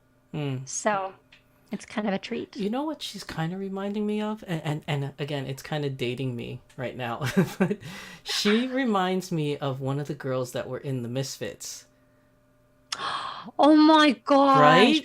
Like That is like that's amazing. she kind of reminds me of one of the Misfits. Now I don't know all the girls' names from the Misfits, but in Gem, Yeah, but I can see but the image. she kind of looks like one of the Misfits. Okay, that's pretty sick. That's the ultimate. I think that's the ultimate compliment that I could get for this girl right there. So That's the first thing that like I thought of too. I was like, she kind of looks like one of the Misfits. she totally has this punk like look. Like she's got like sweet eyebrows, but you know she could come kick your butt. Mm-hmm. Like you won't cross her, she'll come for you. Now I my Apple Watch is buzzing and I see that there's some smart doll traffic. I Oh don't yeah, know yeah. what else is going on. He announced something. Uh, Looks like we've been waiting for it, and he finally announced it. So we're gonna take a pause real quick from face ups because this is breaking news happening right now. Danny Chu has Beep, beep, beep, beep. posted the semi anime. So let me see. Let me change the so we could talk about it. Look at this, people. What? What? Semi anime. So, What? okay, I'm gonna read this. This is What? breaking news. Announcing a new smart doll line, semi anime, the best of both worlds. If you are either hashtag team anime or hashtag team semi real, but are not keen on the other camp, then the new semi anime series may be for you. We took the semi real sculpt and gave it a distinct anime manga feel that will undoubtedly please both camps, maybe. Checks today's date and realizes that this post is 5 months too late or 8 months too early. I don't get that statement actually. I'm not really sure. I'm sure it means something, but I have no idea what it means. Uh, I'm trying to figure out what is going on with the eyes here. Is okay, it so like, I don't know. I don't think you can see it on your end. But like when I pull it up on my screen, because I know it's smaller what you're seeing on the stream, but it looks like it's vision, like where the eye holes are not cut out and they painted on the eyes, like they drew it in. So oh, you have the oh, mouth, you have the nose, but then it looks like there's no eye holes and they kind of painted in the eyes. Uh, which I mean, if he's going for a traditional manga look, like, especially if like traditional, I mean, I would be so down for that because it's such a artistic, it's like so flowy. And I mhm. would just be really curious Well, to, he has more pictures. Hold on. So then there's this one. oh my God. This reminds me of a character. I mean, I swear to God, I've seen this character before, like Galaxy Star Travelers or whatever it's called, or Galactic Travelers or something, or Stargazers. I don't know. It's like one of those older anime. Like this character looks like something from one of the It's older not out, anime. it's not Outlaw Star, right? I Because don't. that's not No, older. I don't think it's Outlaw Star. Outlaw Star is like I'm well in today's standard. I guess it's older, but I'm thinking more of like the early '90s, late '80s kind of anime. Like it kind of reminds me of somebody. I can't put my finger I'm on like, it. I'm so blind that I have to be like this close. Okay, I see the girl with the eyes closed. Hmm. Um, I've seen that look before and like the blushing on the cheek, that's cute. Yeah, it look. You know what? The girl with the eyes closed and the blush reminds me of like certain Nendroids. Like I feel like there's Nendroid faceplates that kind of look like that, like have that look. Oh my gosh. And then there's more pictures. Let me see. Oh, this is more of the closed eyes. Okay, another one of the guy, and then the girl. Okay, so there's only the two. So there's only these two. It's just different poses of those two characters. But yeah, the Is guy it a looks guy or is familiar. it gender neutral? Like I can't. I mean, the first thing I thought was a guy, but you're right. It could be gender neutral. It could very well be. I'm not sure. But yeah, Batman Jackson says, yeah, like Captain Harlock old. Yeah, like an older anime, like Captain Harlock definitely. It's got that older anime vibe for sure. Uh, Batman Jackson says, and he has a not Shizusan being so up to date on Smart Doll News that he's liking Danny's post while on stream himself. Well, yeah, I don't know if you guys can hear it on stream, but my phone is like blowing up. Like you can hear it vibrating. Like even though I have the chimes turned off, but it keeps buzzing. So I'm like, trying to figure out what he means by checks today's date and realize this post is 5 months too late or 8 months I too don't know early. what he means by that either. That's interesting. Oh, going back a little further, I think Batman said Miku can't be my waifu because she's 16, but she's most definitely best girl forever. I don't even think about things I I mean know. I don't even think it's about very that. respectable. That's very respectable. Yeah, that's true. Um, I don't think about that though. You probably should because it would be weird, like if you say like, "Oh, my waifu is," and then the character's like a 6-year-old character or something. well, think of all the Sailor Scouts. They're all like perpetually Yeah, they're like really 15. young, like they're like 15, 16. So yeah, it is weird when you think about it that way. But see, here's the thing: when I fell in love with Sailor Jupiter, I was in the teens myself. So is that really kind of like bad? Like it's not like I was 40 years old and I'm like, yeah, Sailor Jupiter. Although I guess I kind of am, but No, I mean like because I feel like I mean for me to say that I'm in love with Sailor Uranus, like pretty sure she's like 16, 17 years old mm, and I'm 34, so yeah. But you're right, like we identify with them when we're at that age. yeah, Um Nowadays most of my anime crushes are going to be like adults. Or at least I think they're adults in anime. It's hard to say because they don't yeah. always Well, say I mean, ages. sometimes they depict them, the characters, even though they don't say the age. They depict them doing like I guess you say more mature adult like things. And I don't Like mean anything like hentai-ish. I'm just saying like maybe they're like they're depicted as like bigger than another character and they're like, oh, how are you, and they always call them senpai, so they kind of reflect an older age. But or they're yeah. drinking alcohol. Yeah, drinking alcohol. Not that makes it any better because I'm like, oh, are you 22? Oh, I feel really good about that now. I feel really creepy. Tempest Strife Still. just woke up. Welcome, Tempest, to the stream. Thank you for being our guest last week. Let's see. Oh, hello.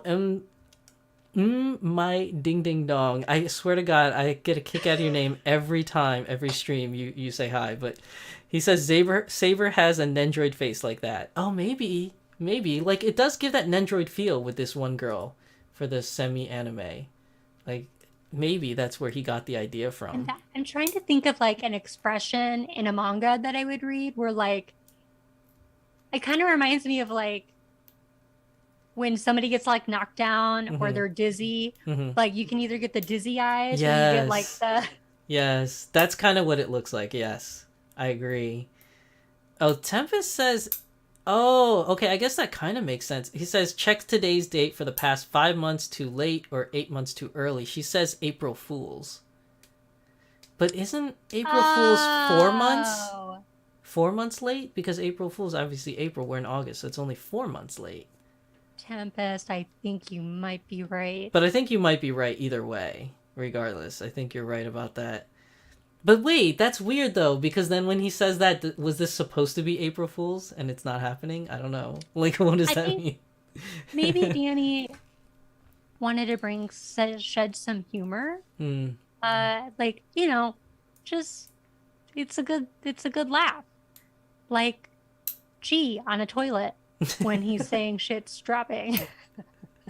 That picture I has me love that. cracking up.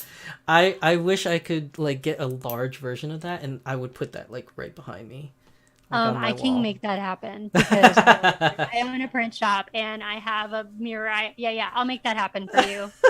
Yep, We'll you talk got it. we'll talk later about that. Okay, yes, I'll get for you. I'll make for you.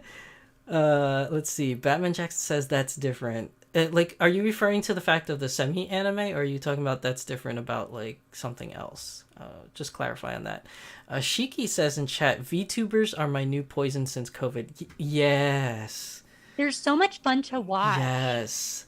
I don't know what it is about VTubers, but like, I think okay. So here's the thing. My friend was getting into it like 2 years ago, and he was telling me, "Oh yeah, this whole Hollow Live and VTubers thing is really awesome," and I didn't understand it. And then just recently, like this past July during AX, they had a VTuber on stage as a panelist, and I watched it because I was like, "Oh, maybe they're gonna teach us what a VTuber is or whatever." And they didn't. They were basically talking and carrying on like it was another episode of their show, but the VTuber's name was Iron Mouse. And I don't really follow VTubers, so I don't know them. But I watched the whole panel, and I really enjoyed the dynamic between the two people. Like Iron Mouse was the VTuber, and then there's another one, a gentleman that hangs out with Iron Mouse a lot in the stream. His name is Sea Dog, I think VA. He's like a voice actor or something like that. I don't know too much about him, but the dynamic between the two of them, right? Like you have like this cute anime looking girl as Iron Mouse, but then the repertoire between the two of them, the way they gel, was really what like hooked me in. And then I started looking up all these Iron Mouse streams, and it just so happens that this guy, this Sea Dog guy, is like in almost like every single stream. So I just started watching a bunch of random ones with them, and then they did this one particular stream that like really had me dying, and now I'm just a fan altogether. So if any of you want to watch this, if this stream somehow gets around to Iron Mouse or any of those VTubers that I'm going to be talking about right now, dude, I would love to meet you someday and maybe have a Beyond the Doll episode with you. It's not even about dolls. I just want to talk to you guys. But anyways, there's Iron Mouse, Funny. there's Connor, who's the Sea Dog, and then there's Lord Aethel and this other one named Nianners, I think her name is. And they were playing Monopoly one day, like on stream. And I was watching, it's like a freaking 3.5 hour, 4 hour stream, and I watched the whole thing from beginning to end, laughing my butt off.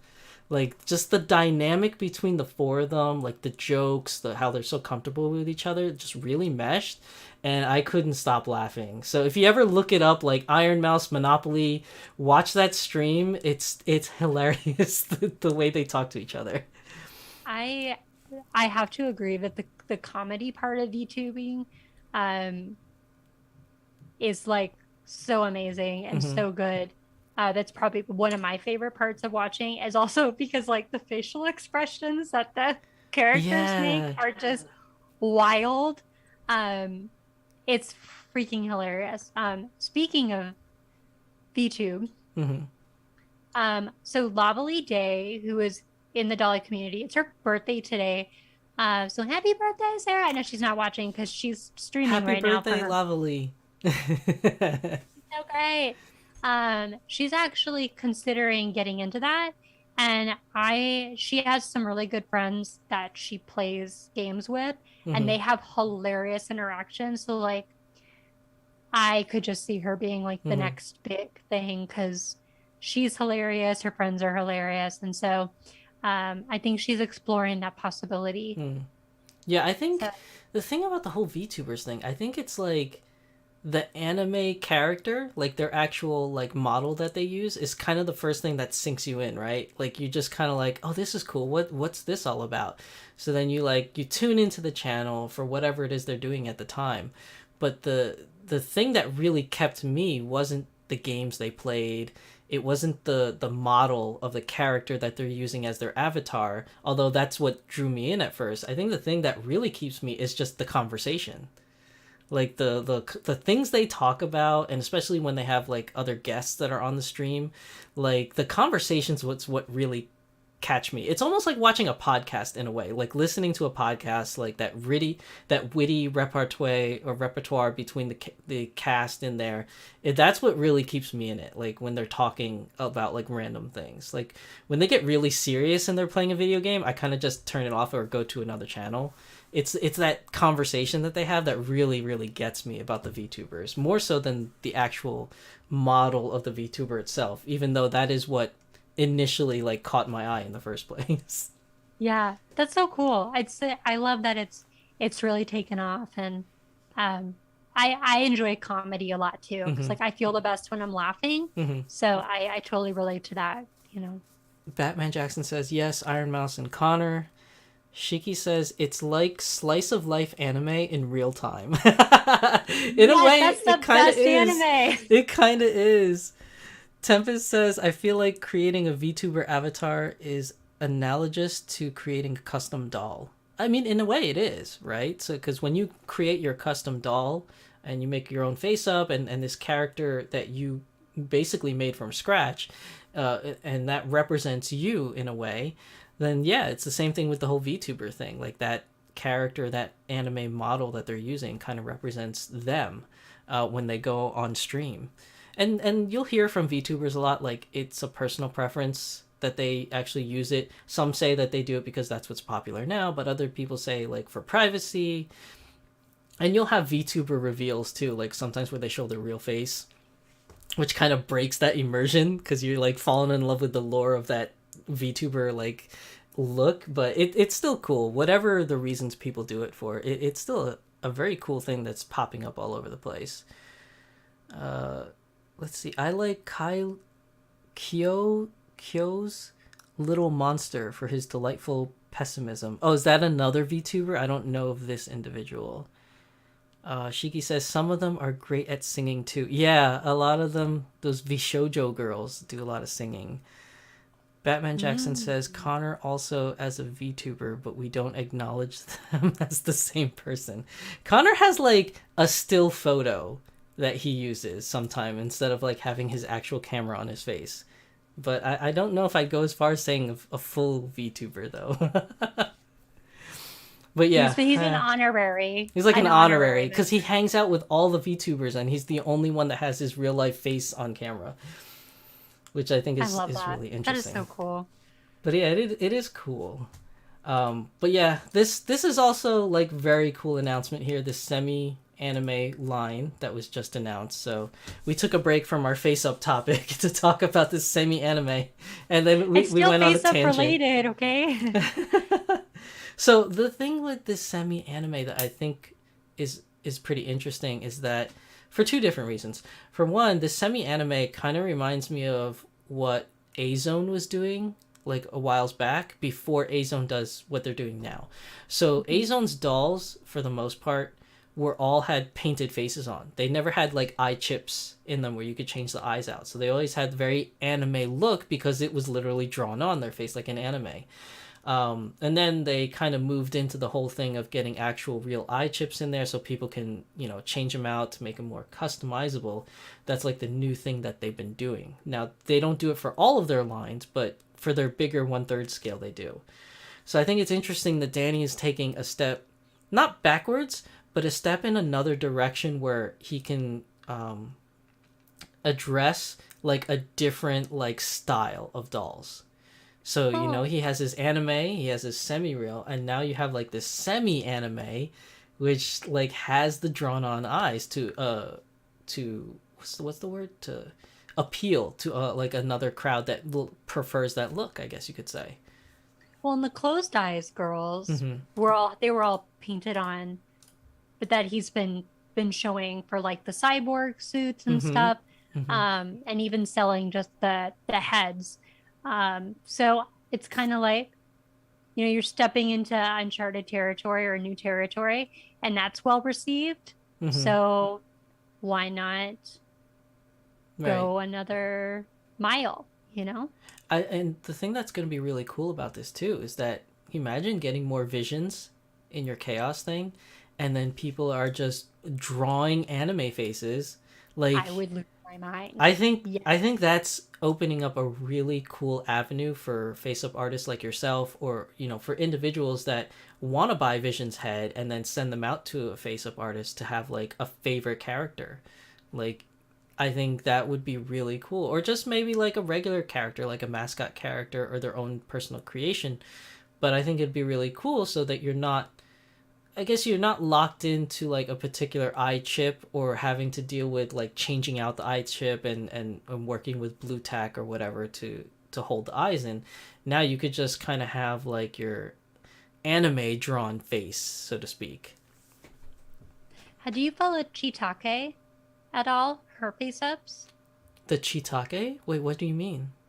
Chitake, Chitake or KKE, a really well-known face-up artist in the smart doll community, Hmm. has gotten some of those Vision heads Mm-hmm. and has been doing the most incredible closed eye makeup designs with like glitter and clouds Oh, and wow. I oh, need to check so this so out. gorgeous. Chitake. I'm writing all these things down because I definitely I want think to check it's these two out. A's, a K, and an E. So incredible. Like I've just been so. I Mm-hmm. mean, they've had their face up was the face up that was chosen for Survivor. Mm-hmm. So I know that they worked closely with Danny, Mm. maybe on another head too, but I just have really enjoyed seeing it. It's a different take on the closed eyes and Vision, and the glitter sparkle that they're using is just it's so good. Yeah, Yeah. I'll definitely check that out. But yeah, I think that this opens up a lot of avenues, not only for just Danny himself selling these semi anime in whatever versions that we may see in the coming future. I'm assuming these are prototypes right now, and may be sold depending on how well they're received. But whatever characters he may do in the future, like anime collaborated or otherwise, I think this definitely opens a whole new set of doors. Um, Within Smart Doll Land, I guess you could say. I'm excited. I'm excited to see what more comes. Yeah, I definitely think that I want to do, because see, the thing with Vision is that because she has like the closed eyes look, the only reason why I haven't bit on it yet and bought one is because it's very situational. I feel like, so like I don't want, like, if I buy a Vision and take her around, like it's kind of weird like having her sleeping all the time everywhere I go. Like if I go to conventions, she's just sleeping everywhere. Although that could be It's a, Snorlax. yeah, that could be a meme in itself, I guess. But I think the only reason why I haven't bought it is because there's like certain situations where it really, really fits, and then other situations where it doesn't. But I think that I definitely want at some point to get like a blank Vision head, and have somebody, maybe even you yourself, Kat, do like a really cool custom for it. Because I think that it definitely has like a lot of possibilities, to make something really cool. Well, I will never say no. I would be very honored. I'm honored every time somebody asks me to do a face up. Hmm. I don't know if I have like a goal for myself per se. I think it's just to always keep improving, and to get to a point where I'm much more happier and content with my work. I think artists struggle a lot. We're our worst critics. Mm-hmm. And I want to get to a point where I am just like, I'm good. I'm good with it. And like, I'm continuing to grow, but I'm not so harsh Mm-hmm. um, on my work. So, yeah. All right. So Tempest says also Roy Zoga. I'm assuming that's another VTuber. Batman says, "Don't even get me started on my chaos buying addiction." Tempest says, "Dude, did you see the blue Vision someone did a custom with?" I have not, Tempest. If you want to send me that photo, I'll definitely take a look. Ben Benjamin. Oh, welcome to the stream, Ben. I will certainly That's take my some... husband. Oh, is that your husband? Oh my god. Okay, Ben Benjamin. Hello. It's nice that we meet. I've seen your name Is in that stream are you my, before. is it, but if not, if he's not my husband, there's another guy. It's like That's Ben Bjamin. yeah, that's my husband. I've seen his name in my stream before. Oh my god. Okay, so I didn't put two and two together, but he says I will certainly take some blanks to draw on eyes. Oh yeah, definitely. I mean, like if you're into that thing, because I know Kat says that you like to do face-ups yourself. I could totally see him being down for the blanks. He's gonna be doing. I mean, I'm not gonna give it away. Don't give it away, Benny. I know this is your thing. He's got a special Halloween project coming up that Oh, uh that sounds he loves interesting. spooky spooktober stuff, so he's got a Halloween project Nice. that he'll be posting his own video for, and I'll just be there for moral support and entertainment. Okay, Batman says I have a bunch of blank Nendo faceplates to do the same with. Okay, yeah. Do they sell those? Do they sell like blank Nendo? I guess Uh, faceplates where you can just customize yourself. I guess they do, since Batman says she's got a couple of them.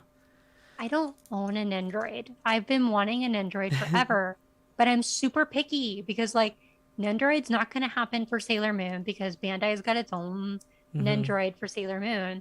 So I've been waiting for like my other favorite characters, which are really like not popular. So I guess Spy Family is going to be my first one because I am Mm. obsessed with Spy Spy Family. Family's like the Uh, new big thing right now.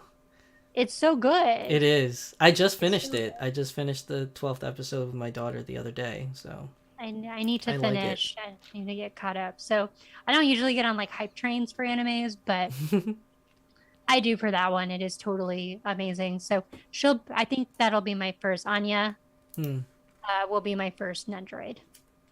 Oh, so speaking of the poll, I'm ending it now, and it looks like it says 100% yes, do this.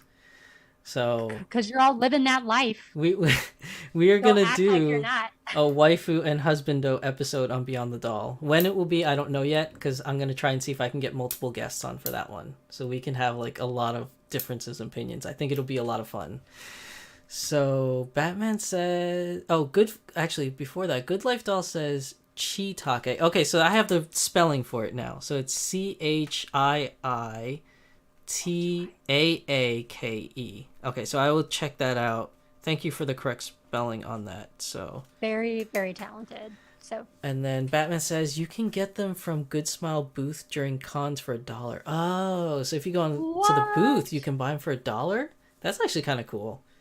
Like especially if you're good at drawing and you do face ups and stuff, you can definitely take that blank head and just make whatever you want out of it. Make your own little Nendroid. Mm-hmm. That'll definitely be awesome.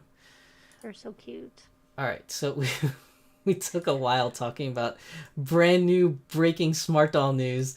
Let's get back to the face ups because I know that's what most people tuned in for today. I mean, did they like they're just here. They just, they're here for the ride. We're hanging out and chatting. All right, so we talked about this lovely girl that I am now dubbing the Misfits girl. I think she looks totally awesome. She looks like one of the Misfits. Um, Cocoa is my favorite skin tone to do face ups on.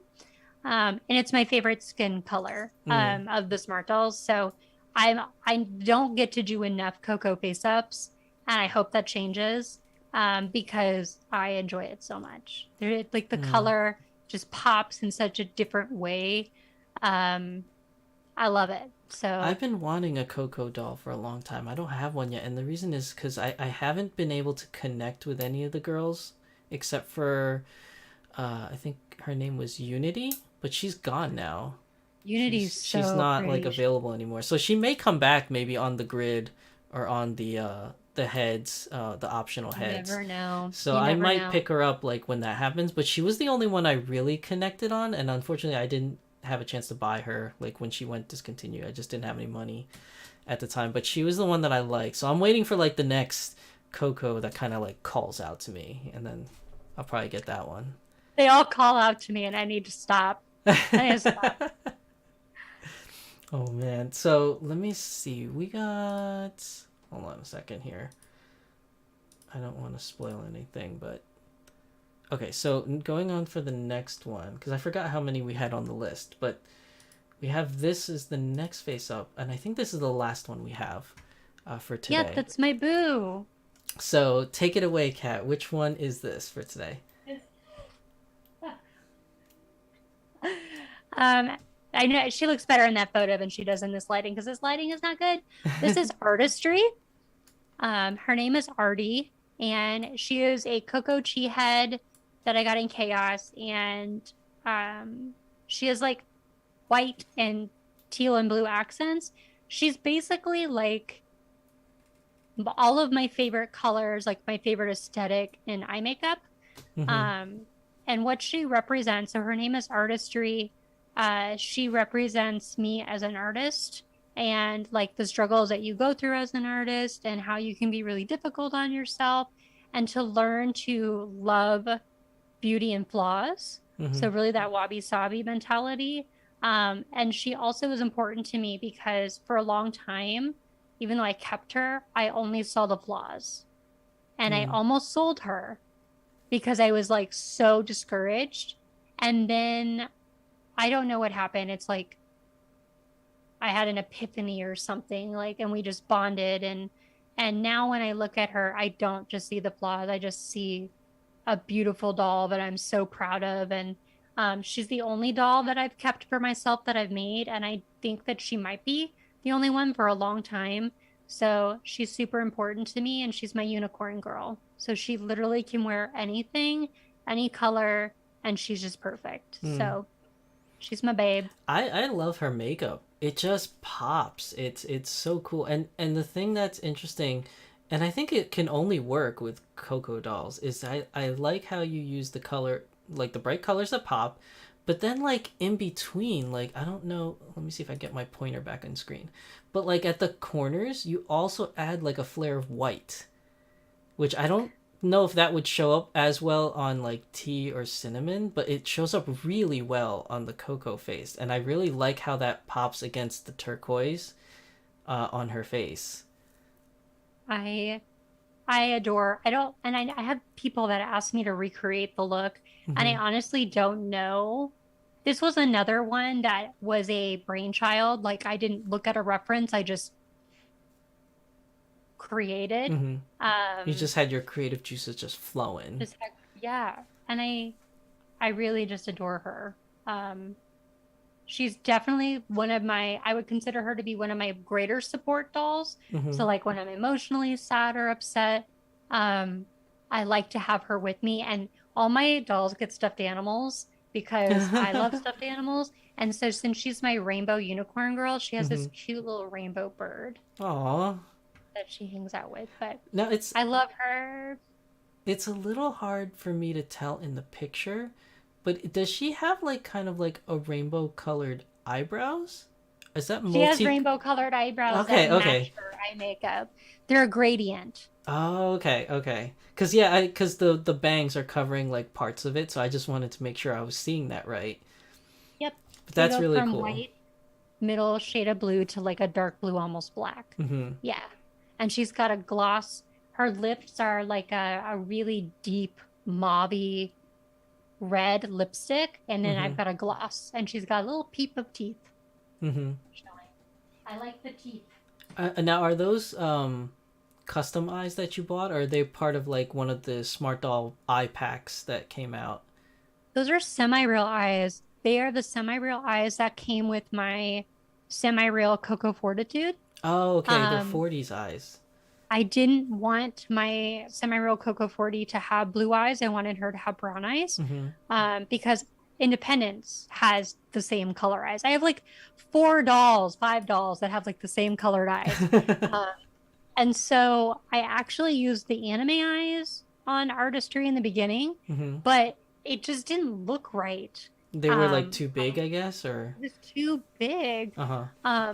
So I just experimented and tried the semi-real Mm-hmm. and it transformed her. I love it. So Mm-hmm. she will, I might change out her eye color maybe in the future, but it will only be semi-real eyes that she'll wear. Mm-hmm. I It think she just works looks with the white. I think she just looks really cute. I love the eye makeup. And again, I just love the way it pops like against the skin tone. Like it just looks so cool. And it really brings focus and attention to her. Like I can imagine her being like kind of like off in the distance, and like if you walk into the room, like that would be the first doll that's calling to you, just because of her presence. I just feel She's like that's how she is, and that's how I see her well, at least. thank you. I'm really happy that so many people really enjoy her too. Like whether or not they would want her as their own doll, but just enjoy like her look. I love her. Hmm. She's very much my aesthetic, and I'm really happy that she is part of my family. And she's a chi, so Hmm. she's my only chi that I own. She's part of the chi train. She's part of a chi train. Let's see. Tempest says, I'm fine. I find painting on Coco is so hard. I have to use harsher colored reds and things. I'm used to painting resin with blushing around the eyes instead of the sharp lines and color of anime. So is that like, I don't really know what that means as because I don't do face up. So like, do you kind of understand that, like, Cat? Yeah. Yeah, I do. It is definitely different. I don't use a lot of pastel work Mm-hmm. when I'm doing this, unless I start with a white or a lighter base color, and Mm-hmm. then I go in with the pastels like over the white because you can like layer color that way. Um, or I have metallics, like pearlescent powders, and they show up really well on cocoa skin. And so if I do like a pop-up shadow, I will do one of my pearlescent powders in a lighter pigment to get a little pop of shimmer, but also a pop of color. Um, yeah, I'm not afraid of color. So I'm gonna get crazy whenever I do cocoa, but I recognize that that's not the look everybody wants to go Mm-hmm. for it. And so that's why I included the gothic chitose, which is like the black lips. Like that was like brown and black and gray, I think were the colors for that. So Mm-hmm. and you also need really good lighting, I've realized. So anytime that I'm doing a cocoa face up, I have to make sure that my lighting is just right. So that way I'm seeing everything because I'm a lefty, so my hand causes shadows. So I can't see as well. So I have to have the light coming at such an angle so that way my hand's not blocking it. Okay. Um, because I just hold my pencil differently. Um, So does but it take more layering than usual to work on a cocoa skin tone, would you say? Or is it pretty much just the same, really? no, I think it's the same. I'm also pretty heavy-handed. I'm trying to not be so heavy-handed. Um, for me, no, I don't feel like it takes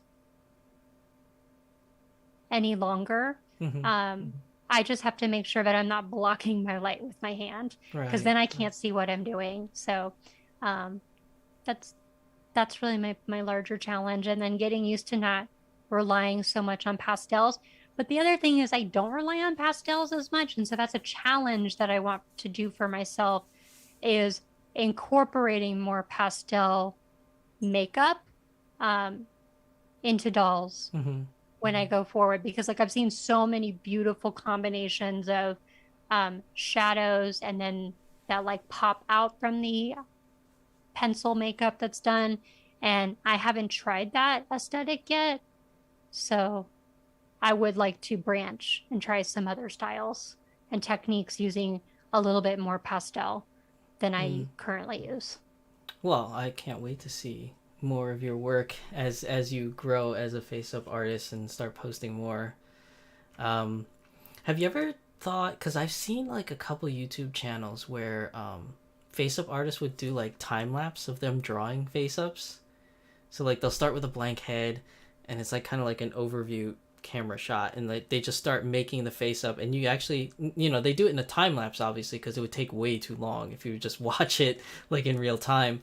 But I just think it's interesting, like as someone like me who doesn't know how to do face ups, to just actually watch the whole process was really kind of cool. And I don't know how many people actually do it, but I've seen like one or two videos from I think the name is like Hime doll, which my first guest Keith brought me onto because he said that they made a custom your doll, and I was like, oh, so I went to go look at it, and they had like other videos on there where they did like face ups and like it's like a long time lapse. So I think that maybe that would be a cool thing for you to do on your channel. Not to like copy other people, but like I just think it's just really interesting to see the process from my standpoint where I don't know how to do it at all. Yeah, I mean, Diana the Doll Fairy does a really good job of like documenting every step of her process. Hmm. I do I do time lapse, but it's like I don't show like the flash cutting. And sometimes I show drawing everything from the get-go. If I'm having a really tough time drawing something and I'm erasing a lot, I might pause, Hmm. get like just my lines, and then I call it the head cam. I have a GoPro and Nice. I actually have like I wear it on Oh, my it head. legit goes on your head. Okay. Yes, because I need to get a new prescription. I need to get my prescription renewed. It's so out of date. And so there are times that I'm doing a face up and it's like this close to my face. Hmm. Um, so the GoPro's been nice because I can work anywhere that I want to, but I understand a stationary camera probably gives people less motion sickness Mm. than watching me like looking at Like the bounce around. supplies and going back. So um, I'll play with it and see, but I would like to do the process of like from flash cutting to showing my inspiration photo. Usually my inspo photo goes in there somewhere. The drawing process. Spraying is not fun. Like I feel like spraying is just kind of like you sprayed it. Now you gotta let it sit for 30 minutes before you touch it again. So, uh, but I mean, for anybody that watches my face up videos, like I really am open to any feedback or anything that you would like to see or anything that I can change to maybe make it Hmm. more interesting. I'm totally open to that because right now it's head cam. And I think the video this week is going to be head cam. I Hmm. know it's head cam that I was doing a D&D session. Oh, And okay. so I'm going to have little pieces where it pauses and there's going to be like little jokes from our D&D session that are going to be throughout the recording. So, yeah. All right. So Batman says we're just here to vibe. Coco Chi, that's who you need. Yeah, that's the I could use a Coco Chi probably. Like an OG Coco Chi would be cool. Did he ever make an OG Coco G? He Do did you with need? the old Coco. I know that 100% sure. The old Coco that he made a Chi. But the new Coco skin, I I want to say yes. I want to say I've seen it, but I'm not entirely sure, and I'm sure someone in the comments probably knows, and they'll post it. Uh, Because I think the internet would explode. yeah, Like it would implode or I explode, feel like one of the two.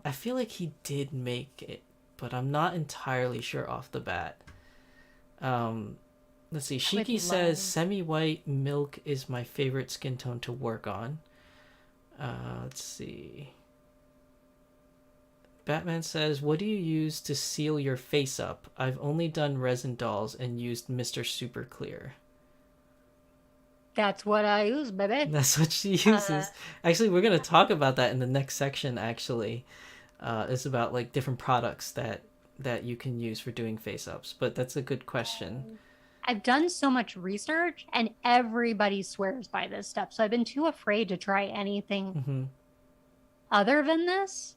Mm-hmm. Um, but I would be super interested to know if there's a product that is like comparable or even better than this. Cause like, even if I order this via Amazon Prime, it can take up to 2 weeks for it to get here. Oh And wow. I go through this stuff fast.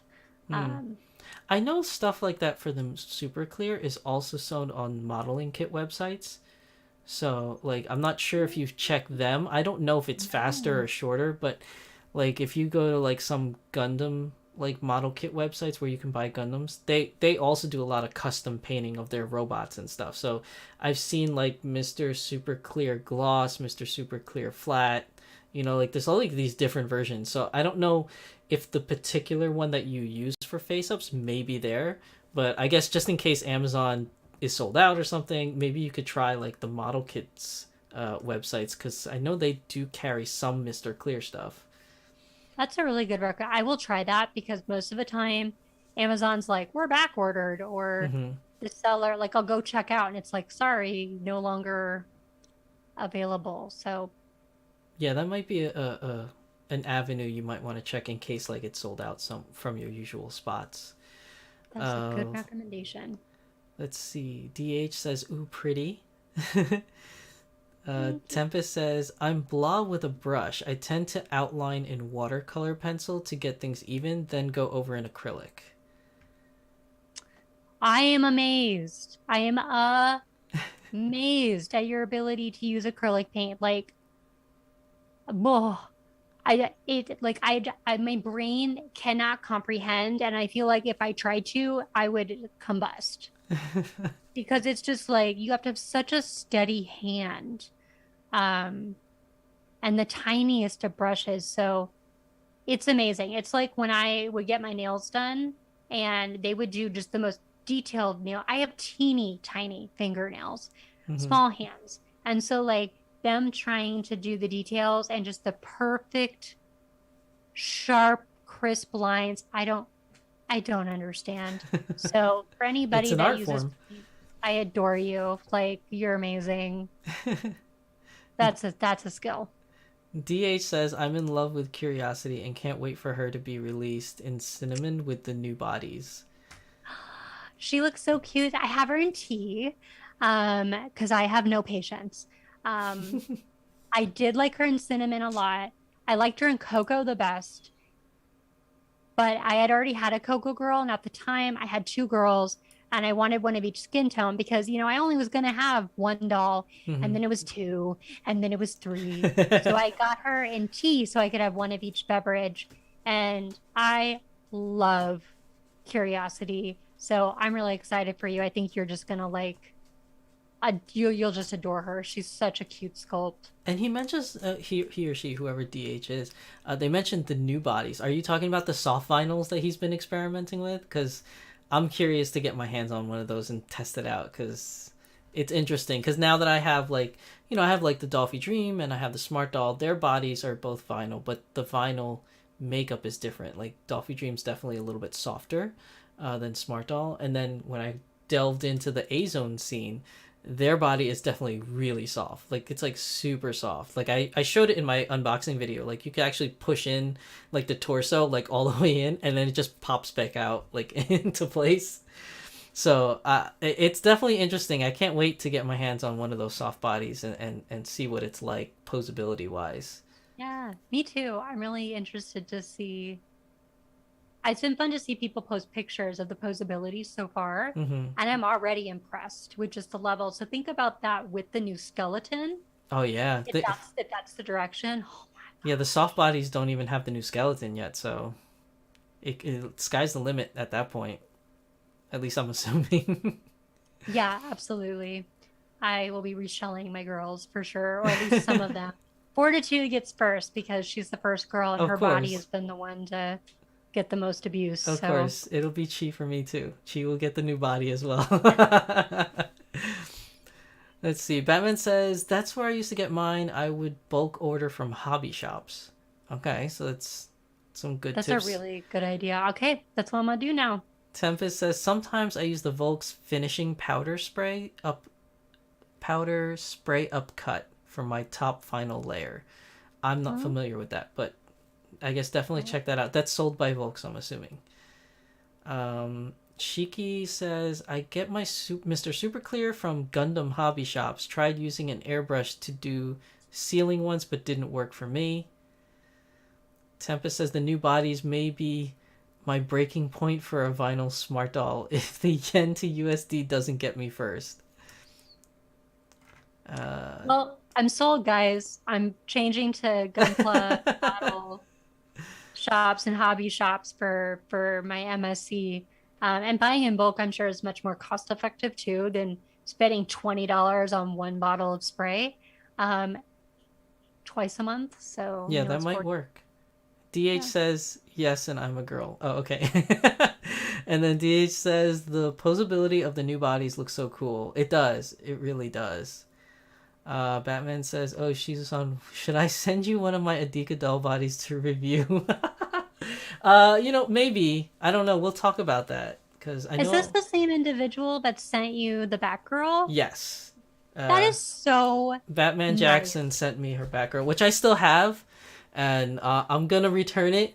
I think we've decided on returning her at the con because, for those of you that don't know, because I didn't announce it yet, I'm actually going to be presenting 2 panels at Colossal Con East, which is in the Poconos. So if anyone's interested in doing a meetup or meeting me or whatever, I'm gonna have 2 doll panels there at Colossal Con East. That's gonna be September 8th, I think. September 8 to 11. I'll be there Friday and Sunday, I think. I don't know my exact days because the con didn't tell me what days my panels are. But whatever day my panels are, I'll be there. So I'm gonna be giving her her Batgirl back at the con, and I'll bring Supergirl with me so we could do Batgirl Supergirl like photo shoot Yes. at the convention.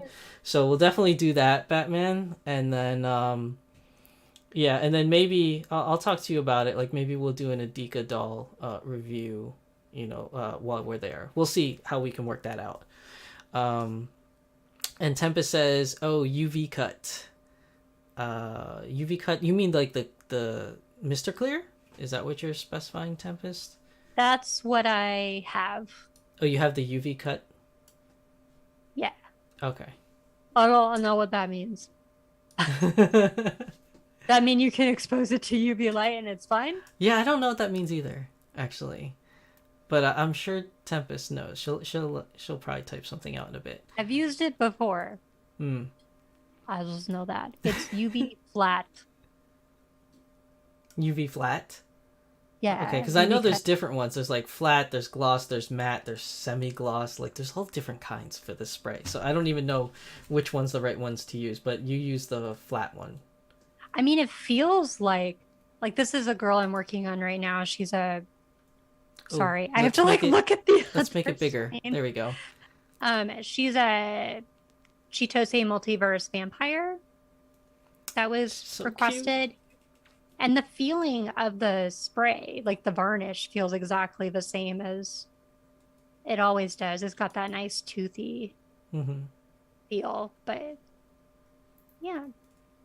So So Sheikah says it's $20 USD for 1 bottle. Oh my god, that's so expensive. okay, well, I have done even think about how much money that I have spent in the last year because She says the shop I get mine from has like a never-ending 20% sale in the sprays. Probably convert to $10 USD a bottle for me. shut the front door. You're gonna have to link the shop for us so we can let Kat know. Yeah, it's $20. Batman like, says yeah. UV cut means less chance of yellowing. Oh, Oh, that's good to know. I didn't know that. okay, that's really cool. Okay, I'm gonna remember that now. Okay, I thought you were gonna be like, you have to set it with a UV light, and I'd be like, I have one of those. All right, so now that we've talked about face ups and we've shown you some amazing examples that Kat has done for what face ups are and what they could be for you, let's talk about like if you're getting started. So if you wanted to get started doing face ups, some of the things that you may want to buy or may need would be this first one here, which is oh, I'm sorry, I forgot I wasn't on the screen. I forgot I was on the wrong screen. There we go. So we have this picture here. So, Kat, what are we looking at right now? So this is my colored pencil of choice, watercolor pencil of choice. They're Derwent. Hey, look. What? That's why I keep remembering. So Katie Moore, who is like my mentor in the doll community, she has amazing face ups. She told My Lady Disdain that this was her color pencil of choice. And then for my birthday last year, My Lady Disdain sent me a 12 pack their starter kit. Mm-hmm. And I was using Prismacolor before, and let me tell you, I'm never going back. Like, these are such amazing. I just bought this larger kit because I wanted more variety in colors because I was still using the Prisma for some of the brighter colors. And now I'm just using this and it is amazing. Um, Mm. I bought this set on Amazon for I think $39.99. Um, they're from the UK, I believe, but the color is so pigmented and I don't have any fallout. I use a kneaded eraser, like the squishy guy, that you would use for like blending, or Mm-hmm. this is what I use for all my erasing, and it works really well. And it seems to work pretty well with these pencils. So, I mean, everybody has different preferences. I know friends that use different brands. Diana the Doll Fairy is pretty great. She has like an entire Amazon face up page where Mm-hmm. like she has all kind of like multiple kinds of pencils at different price ranges that she's vetted. And so like you can go to her Amazon webpage and find all the supplies there and figure out what works for your price range and just kind of give things a go. But they're vetted by her, so that means that she's tried them and Mm-hmm. Oh, so she she has thinks like they're one of those going. like Amazon affiliate pages or something like Hmm. that. Yeah. Yeah, Okay. I don't have anything like that. Maybe I will someday in the future, but I heavily relied on her page when I got started, um, and bought a lot of things from there, including my you can go to the next slide. I have like Oh, everything yes. here, like a game show. So then, so next slide. These soft pastels. Mm-hmm. I got these from Diana Dolfairy's recommended purchases. They're, I mean, I don't have anything to compare it to.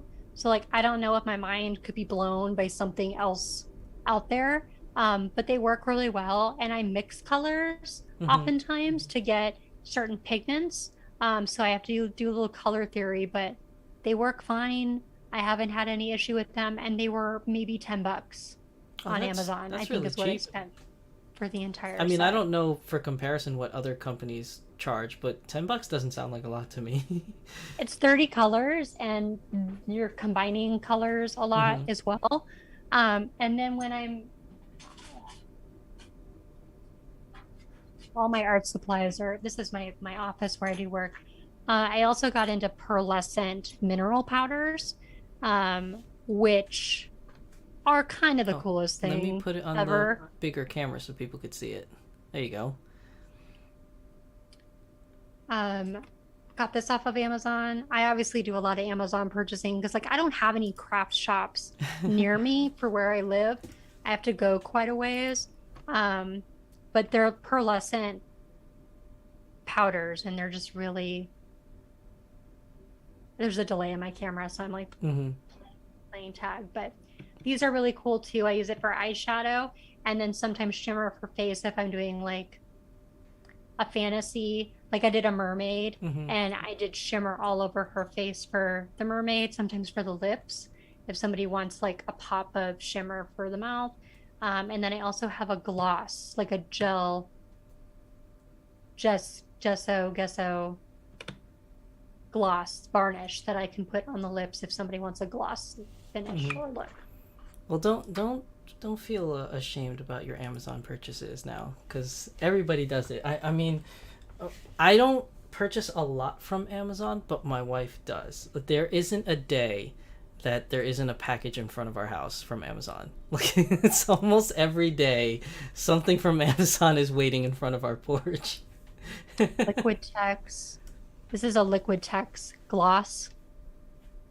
I use the tiniest little bit amount and you don't spray the MSC afterwards. So this is like the final thing you do. If you've done all your sprays for your sealant, Mm-hmm. this is the last step you do because the gloss is a sealant. I take the tiniest little makeup brush. It's just like it looks like just like a thread, Mm-hmm. just one little bristle. And I use that on the mouth to get a little bit of gloss if they want gloss. Um, and it's really cool. It makes the color pop too. So So is that like when you say it's the last step? Would that be for our next picture here? No, not that one. This one here for the super clear. Would that go before the super clear or after you do the super clear? so with super clear, everybody's different with like how many layers they want. Usually folks will say do 2 to 3 layers of super clear before you begin your face up. And what super clear does is it gives the surface this like toothy, it's not like super rough, but it roughens it up enough to where it can grab the the pencil and Mm-hmm. hold it.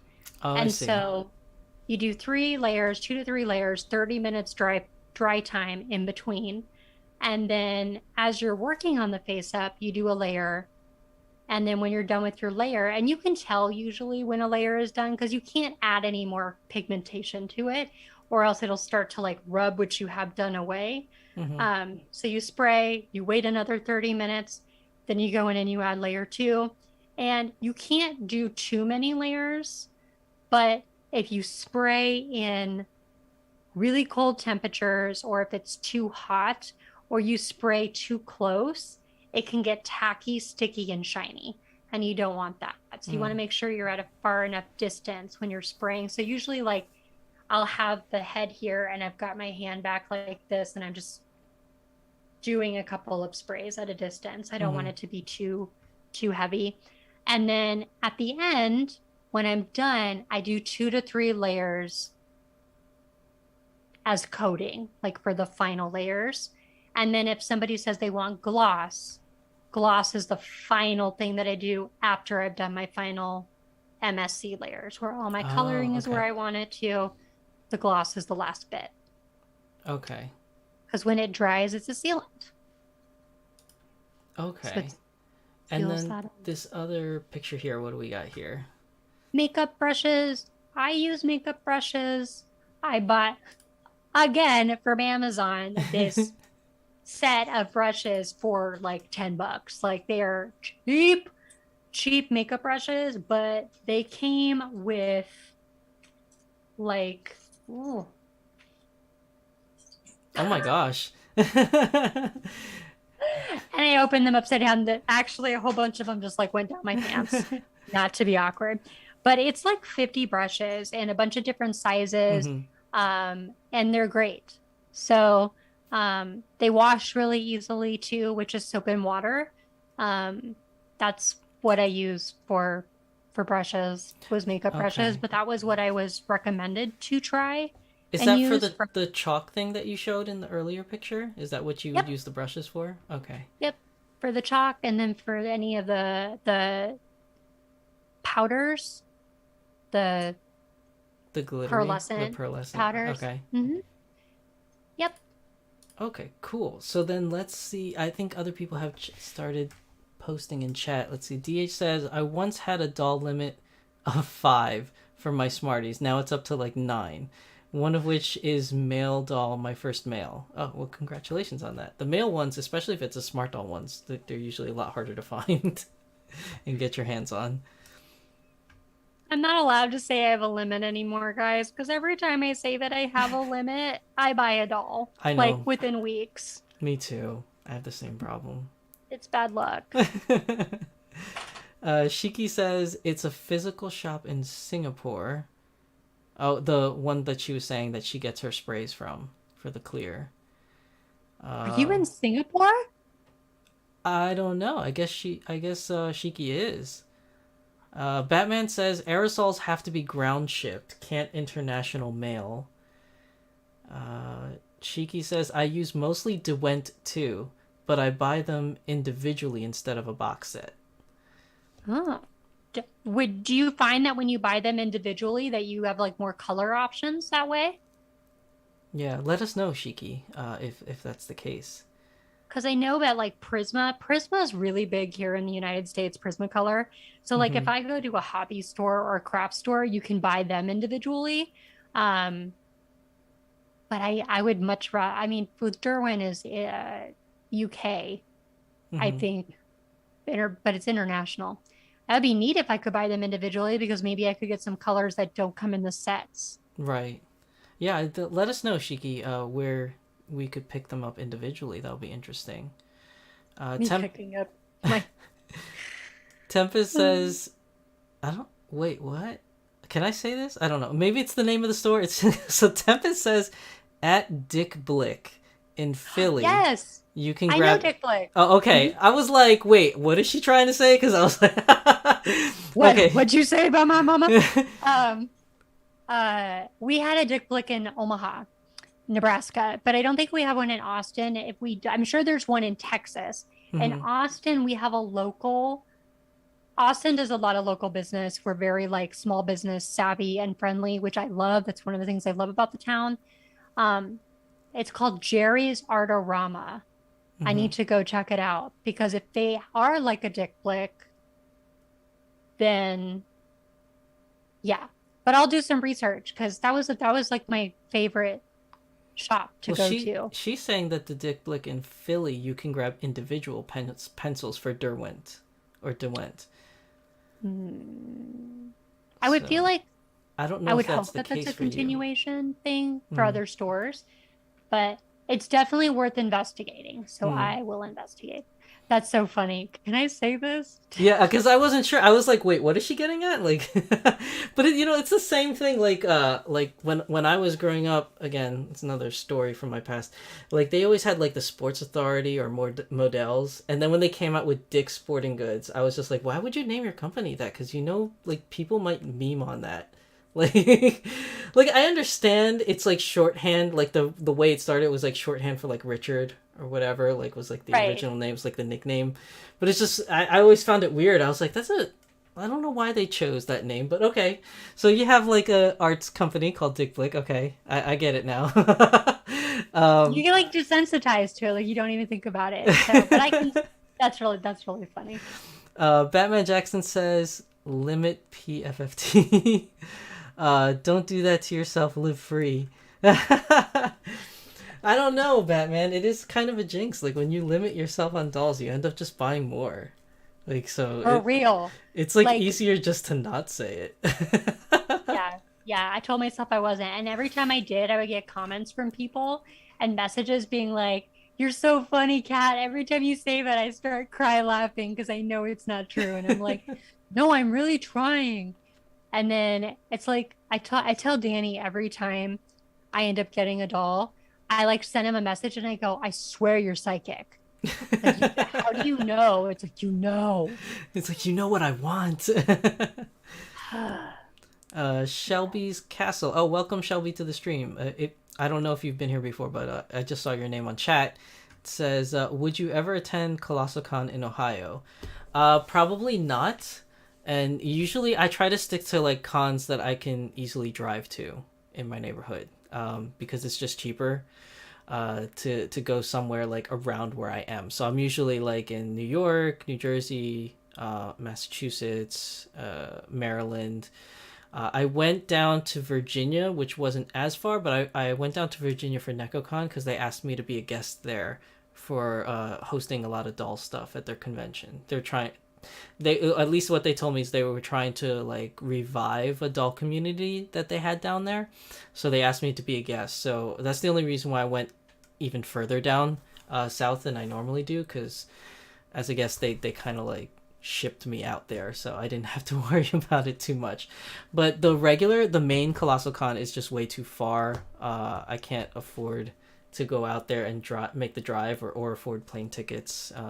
Obviously because it comes all out of pocket. So unless Colossal Con in Ohio wants to ask me to be a guest speaker, then that's a whole different story. But if it was just my funds, I don't think I'd be able to make that trip out there, especially with like the wife and kids.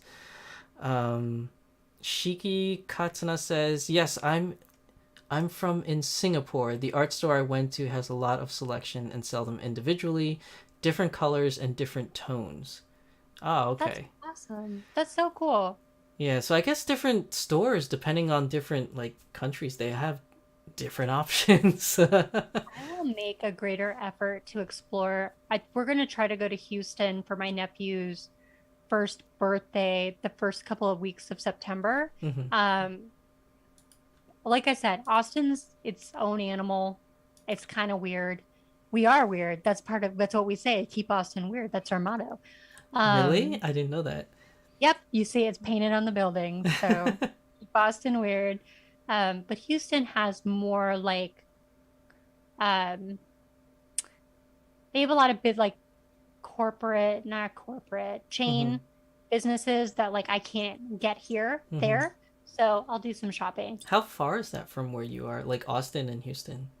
2.5 hours. Oh, okay. Yeah, that's It's a a bit of a drive. it's we go through all small towns, Hmm. which are really lovely. So like I love taking the drive. Hmm. But I'm from Nebraska originally, and when we drive back to Omaha, it's a 13-hour drive. And Mm. so like and it takes us an hour to drive home from work due to traffic. Mm. So it's like anything that's under 5 hours for a trip, I'm like totally perfect. Like it's not a big deal. I've gotten so used to just commuting and Well, that was like long me with drives. the wife and kids when we went to NecoCon in Virginia. It took us about 13 hours to get down there. Now, it shouldn't. Let me preface by saying that it It's shouldn't not take supposed that to. long. I think Google Maps said it was only supposed to be like an 8-hour drive or something like that. But with the kids and stuff, we had to make multiple stops, and like we had to stop to eat lunch, and on the way down as well, because they get real cranky if they don't eat or have their snack times or have chance to walk around instead of being cooped up in the car for like a long drive. Like my wife and I, we could stomach it, like, but the kids can't. Like they go nuts in the car if they're sitting for way too long. So it took Yeah. us 13 hours to drive down because we had to make the stops. Let's We're see. centrally located. We're considered central Texas. So we're three Hmm. hours from Dallas. We're 3 hours from 2 to 3 hours from the ocean. Like there's like so many major cities that are around us. So it's a cool place to be.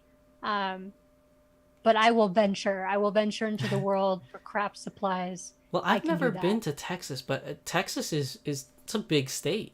Like It's it's a really big huge. state, and you have a lot of like big name cities. So I mean, you have the Austin, you have Houston, you have Dallas, right? Dallas is also there in Texas. Yep. And then you have San like Antonio. amazing. You have like amazing beach towns around there too. I know my cousin lives in what was it? I think it was called Galveston, Mhm. Texas, which is apparently like a beach place or something like that, or close to the beach. Yeah, Cause it's an island that's connected to Houston. They have a big bridge that goes over. So hmm. we've done Galveston, we've done Corpus Christi.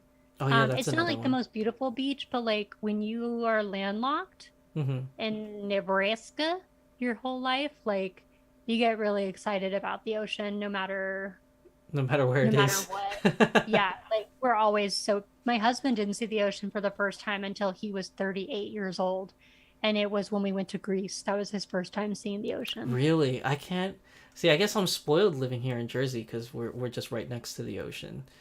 We don't have amazing weather all the time because we're a little northeast. But when the summer hits, yeah, like having the ocean right there is pretty nice. My kids and my wife love it. I'm not an outdoorsy person. I'm a house cat. So like, I absolutely hate going outdoors unless like I really have to. I'm such a house cat in that regards. I'm a house cat when it's 115 degrees outside, which it has been the last 2 months. So I do not want to be outside during that. But any other time of the year, I love hiking. I love being outdoors. We're going to be going to Maryland sometime in 2023. So it would be cool to find a convention, an anime convention that's out that way that maybe you're Oh, going to be attending there so we can. definitely is. In Maryland in Washington D.C. there's a it I want to say I know I'm not entirely 100% sure about it, but I want to say that it is the largest anime convention on the eastern seaboard. So there's a lot of conventions on the eastern seaboard, but I think that one is the biggest, and it's called Otakon. And I've presented doll panels there before for twice for 2 years. Um, it's kind of like been a dream of mine to present the doll panel there, because they say in the con community that like if you can get a panel at Otakon, that it's like you can get a panel almost anywhere, because it's really hard. They're like really picky about who they choose to present at their convention. So I was lucky that I got picked 2 years in a row, which was really really cool, and it's huge. I didn't go this year, which was this last July, because I'm stupid and I didn't submit my applications on time for my panels. So I wasn't there, or I didn't have the opportunity to be there, because and usually I only go to cons that have panels for, because it's like nowadays it's different for me. Like when I went to cons as a kid or younger, I used to love it, just being out there and seeing anime stuff and like shopping in the vendors and places like that. But like nowadays, I have to be picky about which ones I go to, because the prices have been going up and up for going to these conventions. They get like more expensive as the years go on, and bringing a family of four is, it was really costly whenever I go. So usually if I go now, it's usually where I have a panel there, because at the very least having a panel there will get me a free badge for myself, and then my wife and kids, I only had to pay for them, so I save a little bit on on that end.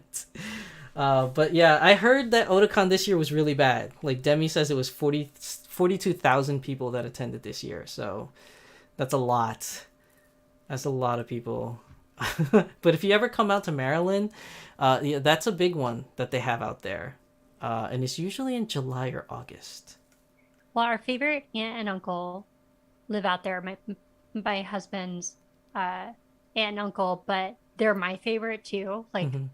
I'm obsessed with them. They're amazing.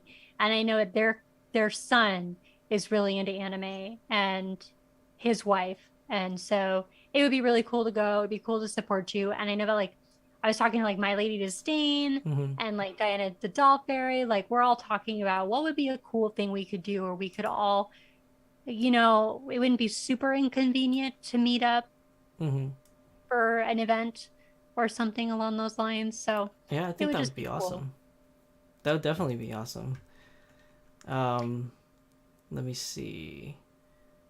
DH says, I hope you come back to Anime NYC sometime. It was nice to meet you. I'm actually going to be there this year. If you're going to Anime NYC this year, I'll be there on Saturday. I don't remember what the exact dates are, but I'll definitely be there Saturday. I don't know if I'll be presenting anything at that con, because the results for applications are not until August 31st. But I bought a ticket for me and my daughter for Saturday, because my daughter is at that age where she's really getting into anime, and she wants to go to like an anime con, which she's only been to one. She went to NecoCon last year, and she wants to know what it's like to go to a really big con. So I will be there at Anime NYC this year on Saturday. If you want to do a doll meetup, that would be fantastic. So that would be awesome. I think Demi and I are trying to see if we can put together something for that Saturday, but it's not set in stone yet. But definitely we're keeping an eye out for it.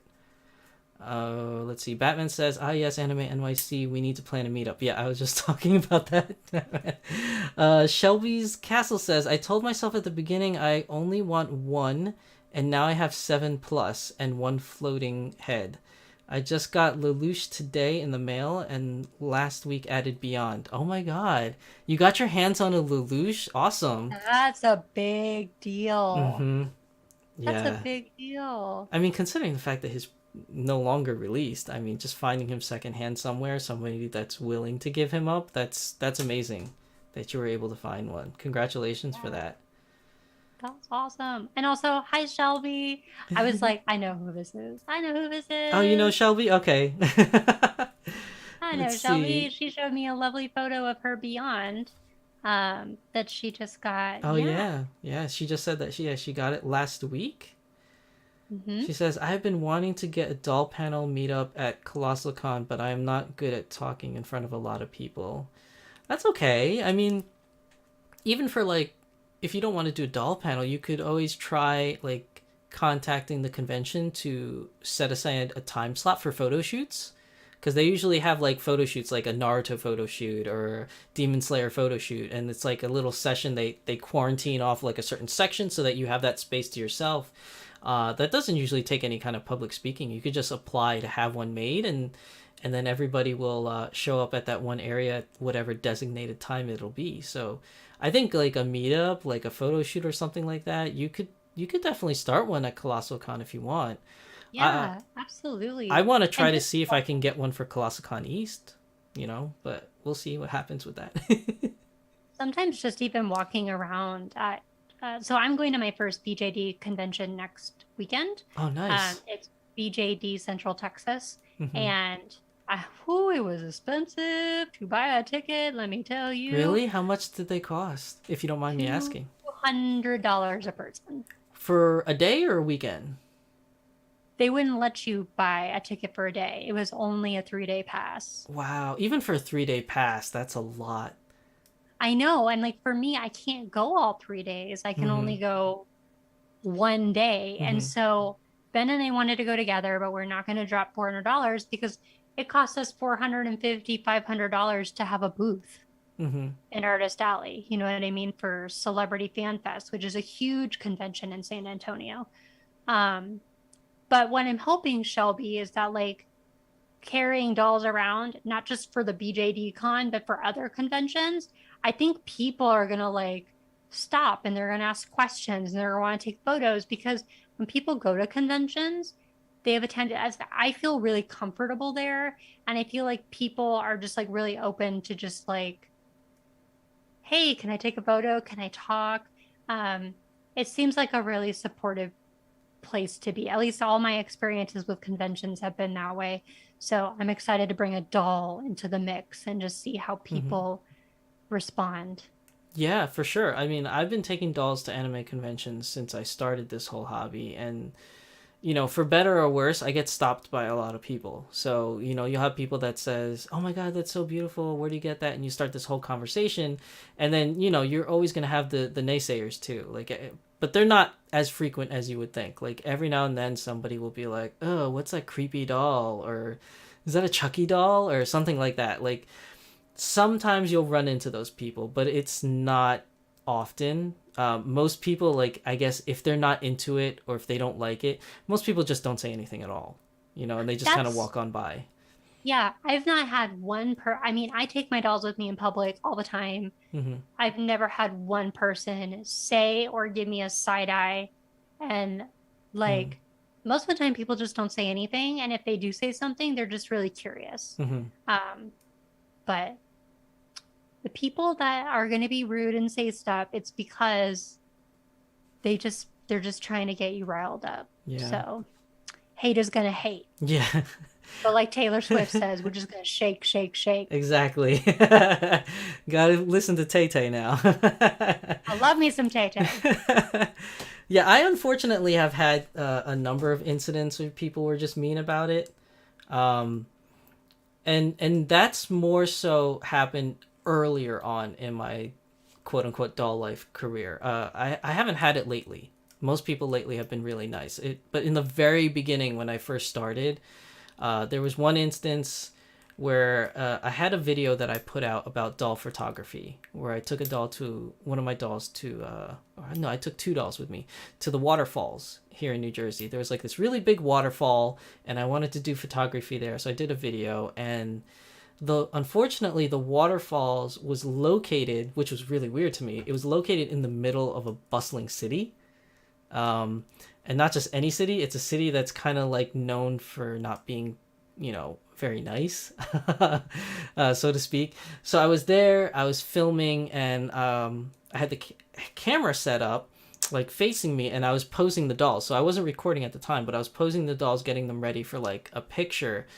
And a group of guys came up like walking by, and they were like laughing or whatever and pointing, and then they started like making some like obscene comments and whatever. I was just trying to tune them out. I just kept doing my thing, and I remember one of them kicked my tripod stand and knocked over my camera, which I was just like, what the hell? Like, I didn't say that because I didn't want to get jumped, but I was like really mad because I was like outnumbered. There was like four of them. It was just me, and then like I had to fend for my dolls too. Like, I was if I get into a fight, I gotta block them too because I don't know what's gonna happen. But that was probably the worst experience I ever had. Luckily, my camera didn't break. It just got like really dirty. I had to clean it out, but that was probably my worst experience with people being mean with me and dolls in public. But like I said, it's not something that happens a lot. It's very few and far between. I just have stories because I've been in this hobby for a really long time, and I've been taking my dolls out like in a lot of different places where people aren't just they're just not accustomed to seeing these kind of dolls, especially in public. So I just it's kind of jarring sometimes for people. well, whether it's jarring or not, that's really sad. And I'm really sorry that that happened to you because there's no reason for it at all. You, Yeah. I'm gonna send you some bear spray. And so next time that happens, Next time it happens, I'll just spray them. spray, grab your girls and run. Yeah, it was an unfortunate situation. I mean, other times that I've had people say things, it's not really so bad. It's more so just people looking like, is he playing with dolls? Like little side comments like that, or people going like, what is that? That's creepy. Like things like that, like in passing as people walk by. But that one instance with the four guys, like that was the worst it's ever been, and that was only once. So it's very few and far between, really. Well, and you're like, and not that I know a lot about the East Coast in general, but like I spent 2 weeks there in college and I'm from the Midwest. So like everybody's like overly polite, like Hmm. so polite. You hold doors for everyone. Um, and you're just like really chipper. Like that's just Hmm. kind of that attitude.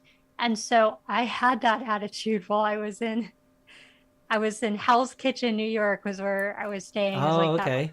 Okay. Um, and everywhere I went, people would just say, "Oh, honey, you're not from here. Like, you Hmm. are way too nice. Like, you got to keep it moving. We don't hold doors for people. We don't got time for that." Like, it was just like, it was such a shock to me because I wanted to like, I'd be like paying for something at the register and I'd be starting up a conversation and they'd be like, "Are you done?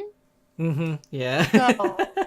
Like, it was crazy. Yeah, New York, I don't know if it's all over the East Coast, but New York, there are, Um, it's very fast moving, let's say that. Like everybody just wants to get their thing and go from one place to the next place and get to their destination.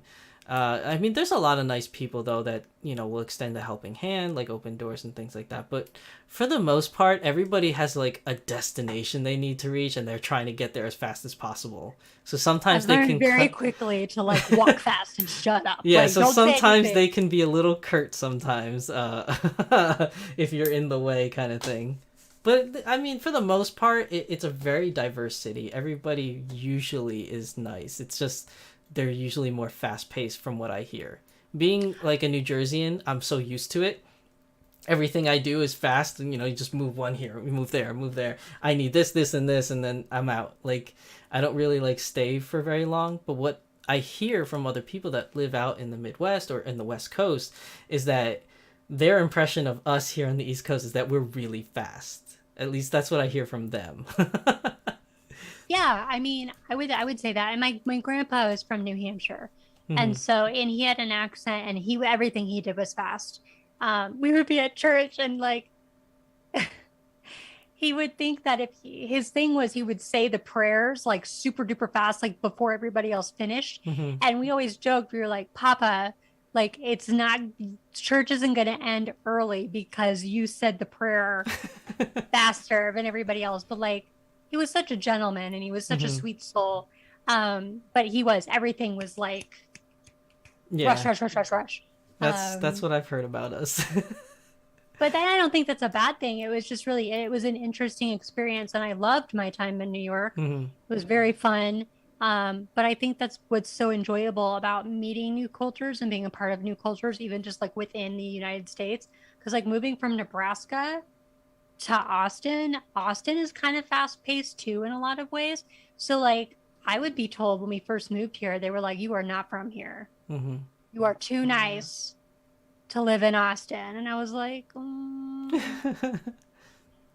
I think everybody's really nice because like Southern hospitality, like that's a thing. Hmm. Um, so like I don't see anything weird or out of the ordinary with Austinites typically. So I think everybody's really kind and respectful. Mm. But I've lived here for 5 years now, so maybe I'm just brainwashed. I don't know. Yeah, I think when you live in a certain place, you kind of don't notice the things because you're there all the time. And then it takes like kind of like somebody that's not from there to give you that kind of perspective, I feel. Because I never thought that we were fast, like living here, until like other people came over and said, "Yeah, you guys, you need to take it a little slow sometimes. You're a little too crazy with just running around everywhere." Let's That's so see. funny. Shelby Well, I'm says, excited. "Oh, Hmm. what were you gonna say? I'm sorry. Before we No, go no, into no, no, chat." no, no, no. Shelby. Shelby. Shelby says, "I want to attend Anime NYC someday. Hopefully, it's when Danny will be there." Danny has been there for the first 3 years, and he hasn't been back since. And mostly, I don't know if it's really this, but I'm pretty sure it is. It's pretty much COVID. Like traveling out of in and out of Japan is just not the most ideal thing nowadays.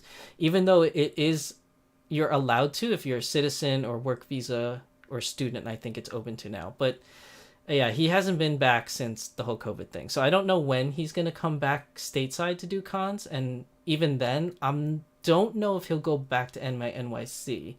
That's I mean, obviously that's his choice, but it's never guaranteed. One thing I know about him is that when I talked to him last is that he wants to try out other cons as well. So, he may try somewhere else, and it may not be Anime NYC next time he comes to the States, but we'll have to wait and see what he decides to do. Batman says, "I'll submit some resin doll panels so we can make it known that the doll hobby is big at Otakon."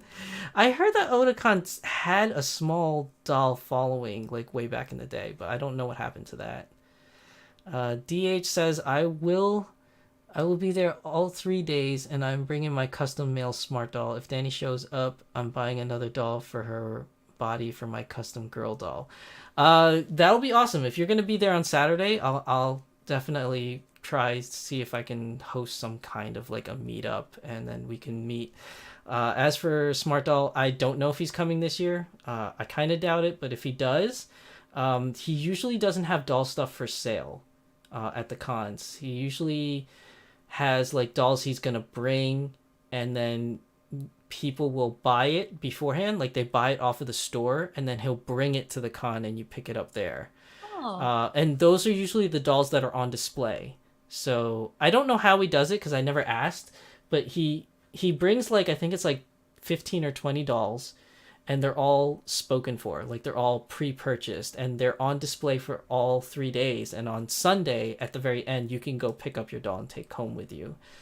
So yeah, if you're interested in that, you might want to reach out to him if we find out that he's coming to Anime NYC or any other con for that matter, if you wanted to purchase a smart doll and pick it up there.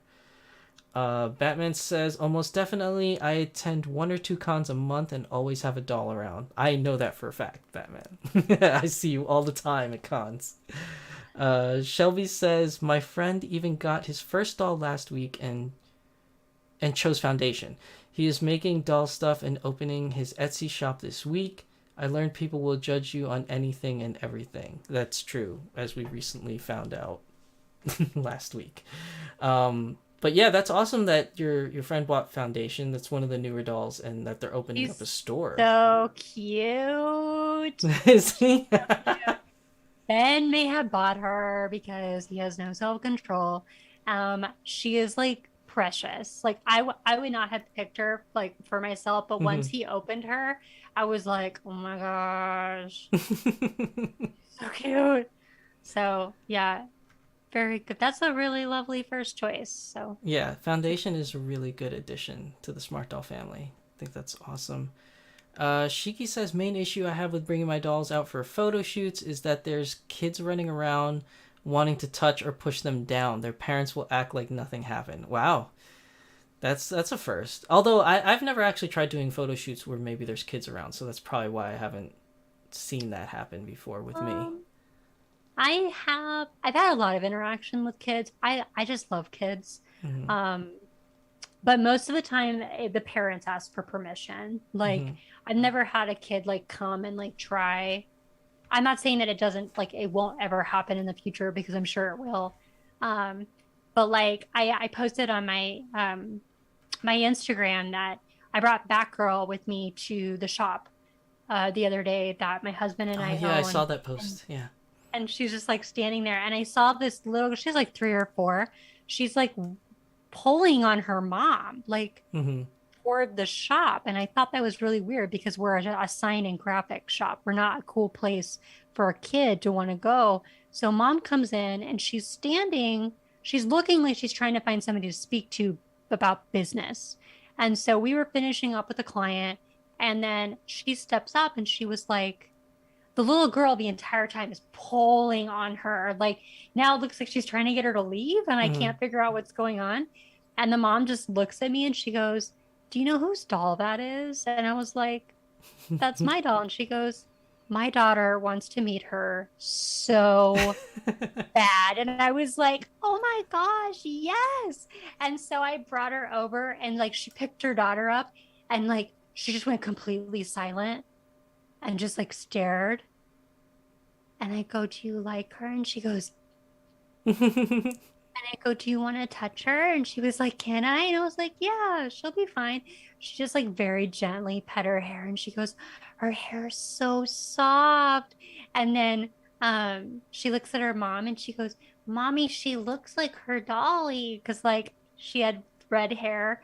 Batgirl did too. It was like I exploded from the cuteness, but that's all she wanted. She just Cuteness wanted to meet the overload. doll.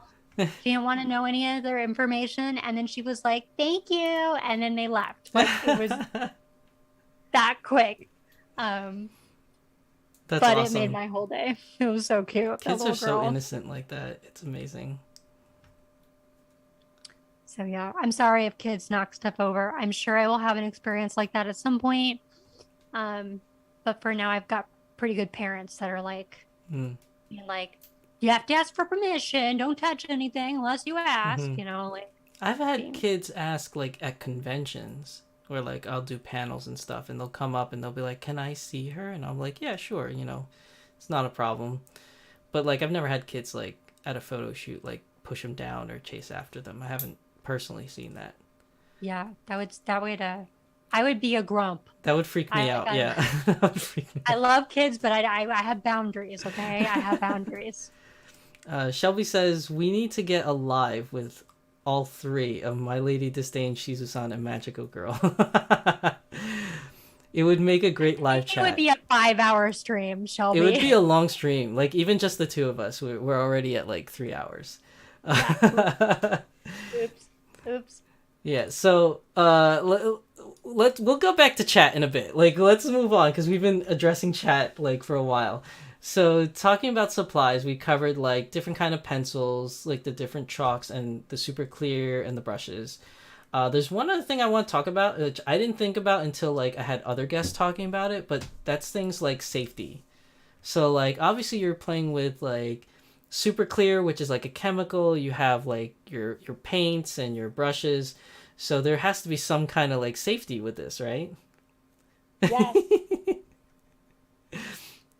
So I'm trying to think of a Bane line right now from Oh yeah, from from Batman. Batman. Swear to me. Okay, there we go. Yes, it is extremely dangerous to inhale the fumes. It has been known to cause cancer. And you should be spraying in a very ventilated space. I know people who have apartments that spray in a hallway or spray like in a bathroom with like vents going. Hmm. I always spray outside. I wear my mask and I hate the smell of this stuff. So even though this is like properly ventilated, I hold my breath until I get back inside because it reeks. So that is very important. I know that I've read some people totally just disregard it and they're like, "I've been spraying this stuff for years and I never had problems," but it's just like, why risk it? Hmm.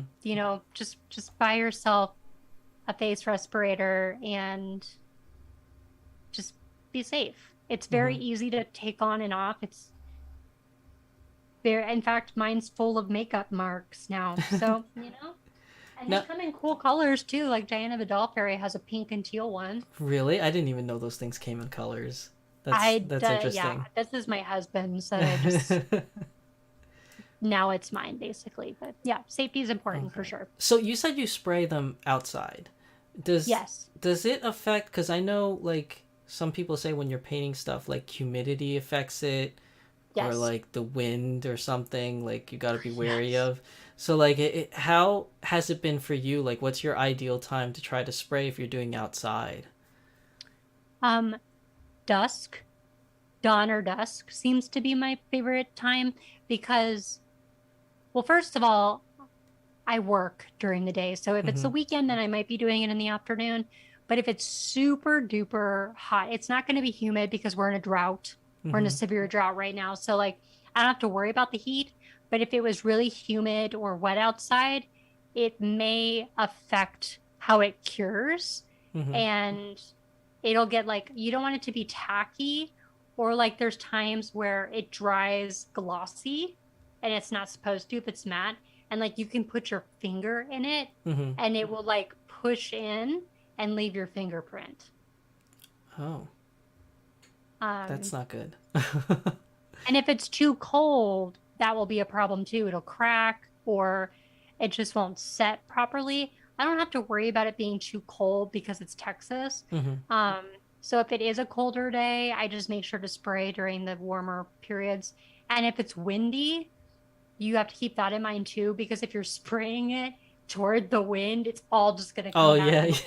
yeah, yeah. Yeah, that's true. I didn't think about that.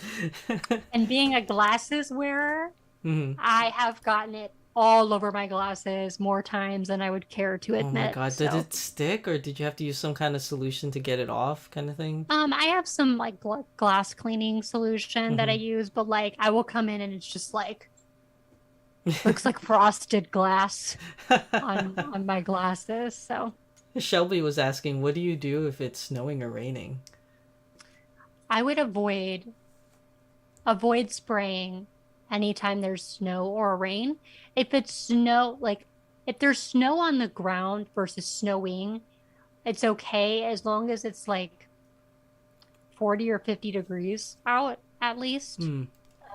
I don't know Celsius. So if y'all are in another country right now, I apologize. I know Shelby, you're here in the States, but um, do be wary of temperature because if it's too cold or below freezing, it will have trouble setting. Hmm. Right. Okay. Is there anything else that people need to be aware of, at least for safety wise, if they're trying to do face ups? Um, anytime you're dealing with like a knife, like X-Acto knives can be very sharp. Uh, if you have protective gloves that you can wear when cutting, especially if you're not confident. Um, like now I've done so much that it doesn't bother me, but I was scared at first, so I had like special like project gloves that I would wear to help prevent from Mm-hmm. slicing my fingers. And then some folks, I say folks, I'm sorry, guys, I'm an old lady at heart. Some individuals will wear like rubber gloves when they're actually doing the face up Mm-hmm. or when holding the head while they're spraying because they don't want to get it on their hands and transfer it to like their mouth or uh, those are the only big safety things that I've seen. And also, when you bring it back in and it's got the chemical on it, I try to leave it in a room and walk away because the smell from the product stays for a while. And I don't know if that's necessarily safe, like the fumes. Mm-hmm. So I come in, I set it in a separate space, and I walk away. And then by the time I come back, the smell is gone. I don't know if it's hazardous or not to be around the fumes, like when you're back in your house or a safe space, but yeah. Okay, that's good to know. Shiki says, I do my face ups in the middle of the night when I can see best in house lighting. Daylight, ironically, is too dark even with lights turned on for me. Wow. Interesting. So maybe it's just where the light hits your house, like what angle, I guess so. perhaps? Maybe.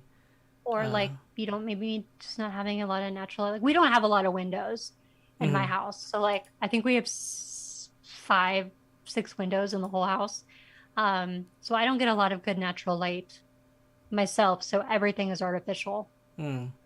pretty much. Yeah, that's why I have like white balancing issues in this office because I don't have a window, but I have like this artificial light like right above me, and it's on the setting for daylight.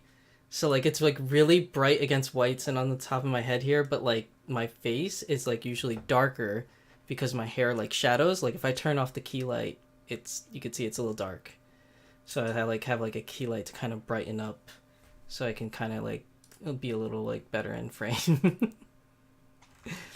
Shiki says also, if I'm already spraying when it rains suddenly, I'll turn on my warm living room light and leave the head to cure for a longer time in that room. Oh, That's a good idea. Yeah, especially if you have a heat generating lamp or light. mm-hmm. Yeah, I hadn't thought of that. That's good. Thanks for the tip, Shiki. I have a heat generating light, so I will remember that. Whenever it decides to rain, drought over here. So that's pretty much everything that we have for today's episode on face ups. So we've kind of covered like everything from like what a face up is. We've shown some really awesome examples of Cat's face up work. Bless you. Thank you. And we talked about like some possible things that you could buy, like getting yourself started with face ups and some safety measures. So one thing I want to talk about with Kat that I think is really really awesome is what she's been doing for the community.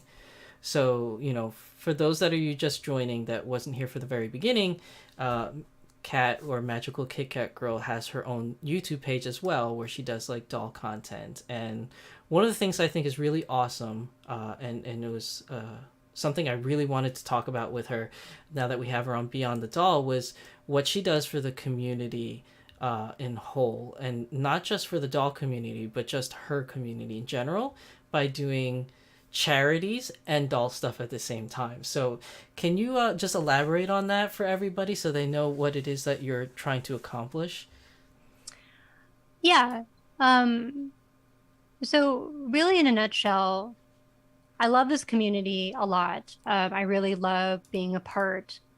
I love being a doll collector, and I really appreciated the connections, the friendships, and just like the kind words that a lot of like it's like a place where we're trying to build each other up. We're all coming from different parts of our lives, different experiences, different age groups. And it's kind of like we just care about the hobby and each other and just like building each other up. And I thought that was really cool. But then, as things happen in our world and things are scary, and the older we get, the more we realize about like how little control we have over certain things like war and poverty and just issues that affect us and our loved ones. And so, how to not only have this community be a healthy place to be mentally, but how we can try and combat some issues that are certainly affecting us. Maybe it's not directly affecting you or I, but we know somebody that it could be directly affecting. And so I wanted to start at least 3 to 4 times a year. If I can do it more, great. Any of my face ups, anything I'm selling, any collaborations where we might be selling goods, going to choose 3 to 4 charities a year to donate a minimum of $500. I will donate out of my own pocket an additional $200 to $300 to a charity. I would like to see that number increase as time goes on. To show everyone that we do have the power to make change, and being doll collectors is a beautiful thing, and we can do so much together as a group and as a community. Building each other up, and the emotional support is so important. Absolutely 100%. Like that is at the core what makes a community, but knowing that you can make change. Even if it feels like it's not a lot, it is. Um, I think I just didn't want to feel helpless anymore. And I think I feel so helpless when I look at the things going on in the world, in our country. And if this is an opportunity to remind us that we do have power, even if it doesn't feel like a lot, I think that's a win. Um, so right now I'm working on 10 face ups, and all that money is going to go to Planned Parenthood to start. Um, as a woman who has had a lot of female related issues for most of my life, and wishing I would have utilized resources like that, it's a place that's very near and dear to my heart. But just because it's a place that's near and dear to my heart, I want to also know what other organizations out there um, are important to you, because that's going to play an important role. So we will vote on places to donate to. Um, so that way we're all on the same page. We're feeling like, at least there's something that you feel passionately about. Um, yeah. So really, truly, that's the biggest part of it. Like, creating is fun, but I want this community to always be a healthy place, which I know it won't always be, because we're human, we're messy, we're imperfect. But maybe this will help us see things in a different light and help us work together in a different way. Right. And so you mentioned that you're doing this with the 10 face ups for Planned Parenthood. Is all the slots full, or can anybody watching this stream have a chance to maybe participate in this particular charity that you're doing now? Oh, absolutely. I am not totally booked. Um, I am happy to take any additional requests. Um, I had said in my video when I first talked about the changes, or the direction that I wanted to go with the channel, that anybody can make a donation at any time. I like the idea of when someone makes a donation that they get something tangible. And I know that there's going to be individuals out there that for them, they don't need something tangible. It's enough for them to know that they did a good deed. I will be making recognitions in the videos that I post. So for every lump sum that we give to a charity, there will be a credits, like thank you to these individuals who have donated and made all of this possible, because you deserve to be celebrated for that work. So anybody can donate at any time. But the Face Ups is the first big project. And then the next big project I think we're going to be doing is themed clothing and accessory blind boxes. So I've already got some designers that are just really fantastic in the doll community. And we're going to be choosing themes, which you guys are going to vote on what themes for the boxes. And they are going to put themed items in the boxes. And then instead of knowing who the artist is, you're just going to not bid, but you would purchase a box of mystery items based on that theme. And, I'm going to make, these are vetted artists, so they're going to be people and love. And the price point is probably going to be $70 to $100. The goal of 5. If I can get more than that, if we could do $1,000, hit $1,000 for some charity, maybe for Christmas time, cool. But I don't want to push it. I know we have to start small, baby steps. Baby steps to get there. And that's not that bad for a blind box, because I mean, as most of the people watching this know, like, buying doll related items, they can be, that much. Like, I mean, what, Danny Chu sells shoes alone that range from $85 to $120. Well, so I mean, $100 for the doll community, maybe, that's a doable price for a blind box of designer items. That's pretty good. Well, I also was thinking about reaching out to Danny for a couple of things, because I want permission for one. We own and operate a print shop, And so I don't know if you can tell. Let me move, adjust my. You see that beautiful Mirai? Yes. That was Yes. a birthday gift that we printed at the shop. And I want to do stuff like that, but I want permission from Danny, of course, because like I'm not monetizing off of this. I have no desire to because I have a full-time job. That's not what this is about. Hmm. So getting permission from him to use certain images to sell like maybe 10 really lovely wall art would be really cool. And then maybe doing like a drawing for all the Hmm. people that have donated, like doing like one big drawing and seeing if maybe uh, a really popular designer or maybe Danny wants to put together like a help me put together like a box. Hmm. Um, I want to participate and give as much as I can by creating or donating my own goods that I have. Uh, but I think it would be really fun to get some of the creators that like you all admire and really respect to want to be a part of it too, because that's the fun, right? Like you're doing something good, but and in doing something good, you're getting something really cool out of it too, Hmm. like instant karma. Right, right.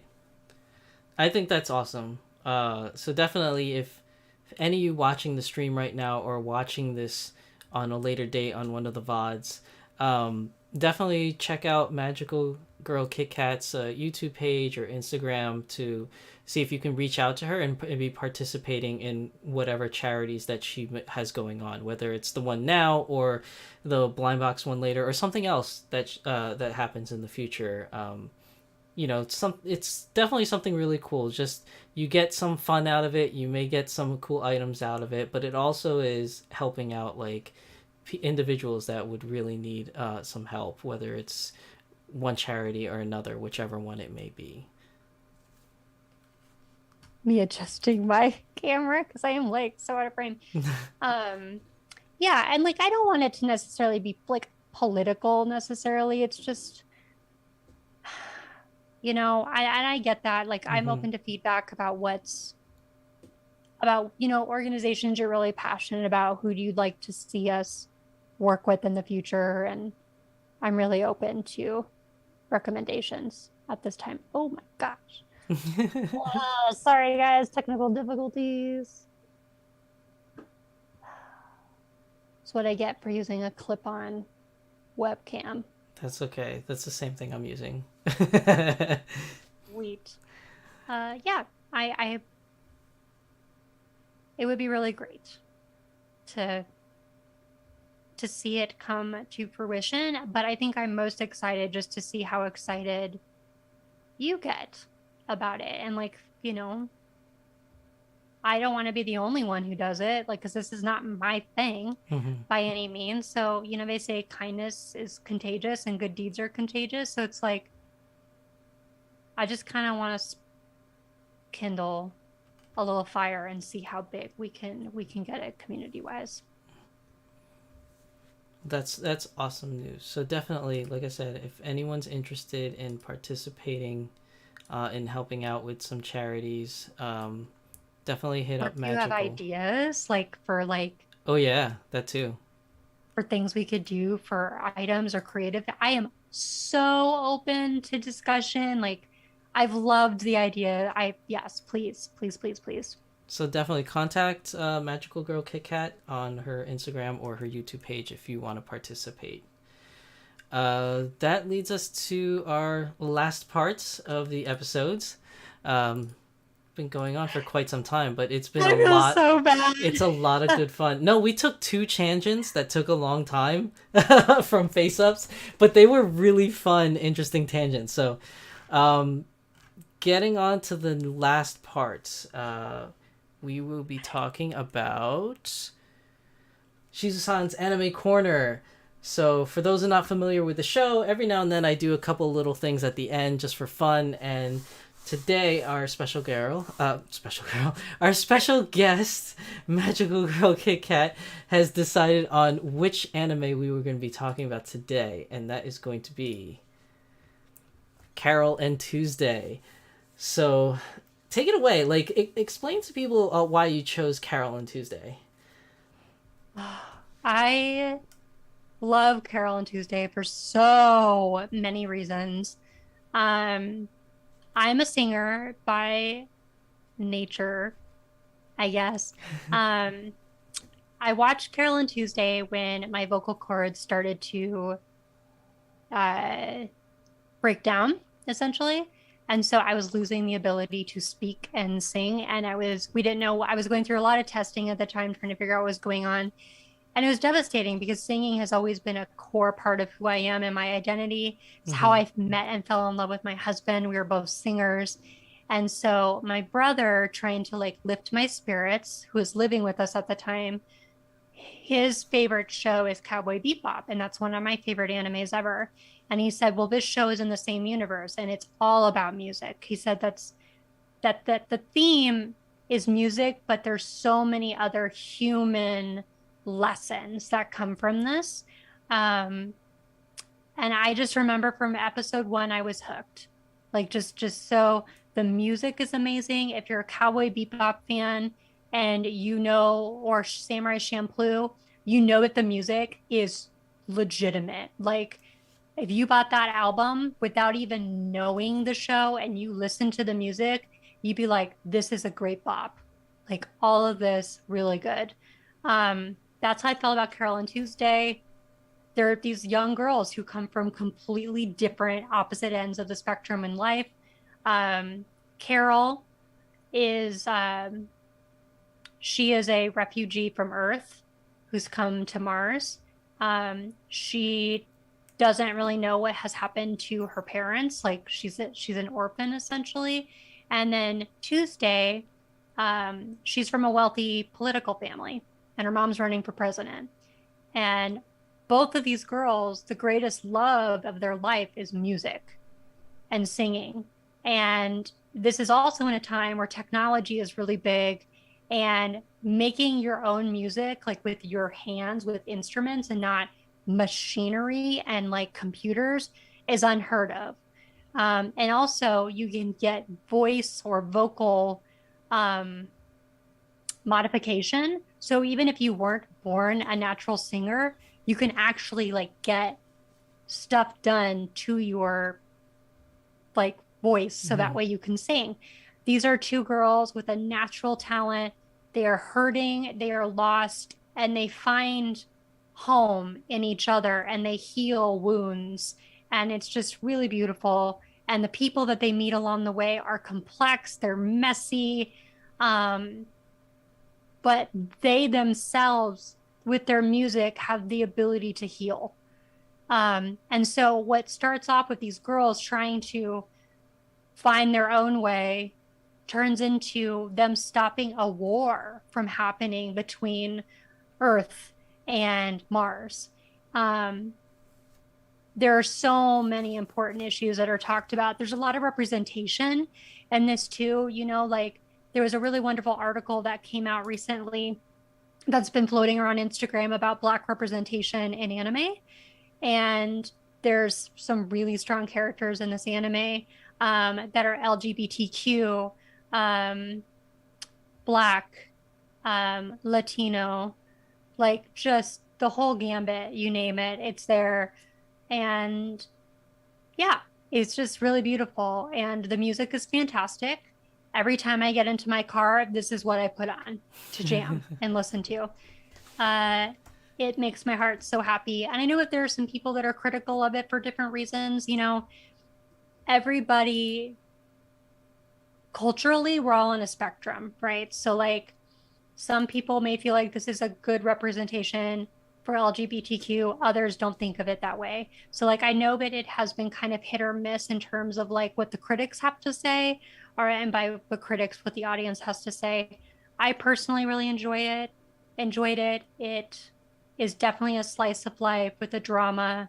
It's sweet, and the music is just so good. Like Mm-hmm. it's just superb. So I can't recommend it enough. Well, when you told me that you wanted to do this for your anime corner, I was like, well, if we're gonna talk about it, I have to at the very least, watch the trailer or like the first episode or something to get, an idea of this show. And one thing I can tell everybody that's watching this is that this is a show that's on Netflix, so it should be easily accessible for most people because I know almost everybody has Netflix. It's a pretty popular streaming program, but if you don't, I'm sure you could find it somewhere else. But if you do have Netflix, definitely check it out. My wife and I binge watched the first 10 episodes in one night. I only wanted to watch the first episode to get kind of an idea of what the show is like, but it was so good. It was just so good we couldn't stop watching. And then we were like, oh my god, it's midnight and we're still watching the show. We need to stop. And that's the only reason why we stopped, because it was too late. We both had work in the next day. So we stopped at episode 10, but we're going to pick it up probably maybe this weekend or something like that. But I definitely agree about the music aspect. It's so good. Like the music that they produce together with these two girls is so good, and it's really, really catchy. It's not the first anime I've seen regarding music, but it definitely gives me like really good vibes of another anime that I hold near and dear to my heart, which some of you may know, some of you may not, but it's an anime called Beck, the Mongolian Chop Squad.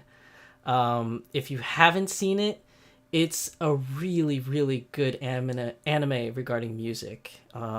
It so much so reminds me of this show, of Carol and Tuesday. The only difference is that if you go on Netflix to watch Carol and Tuesday, it says for mature audiences only.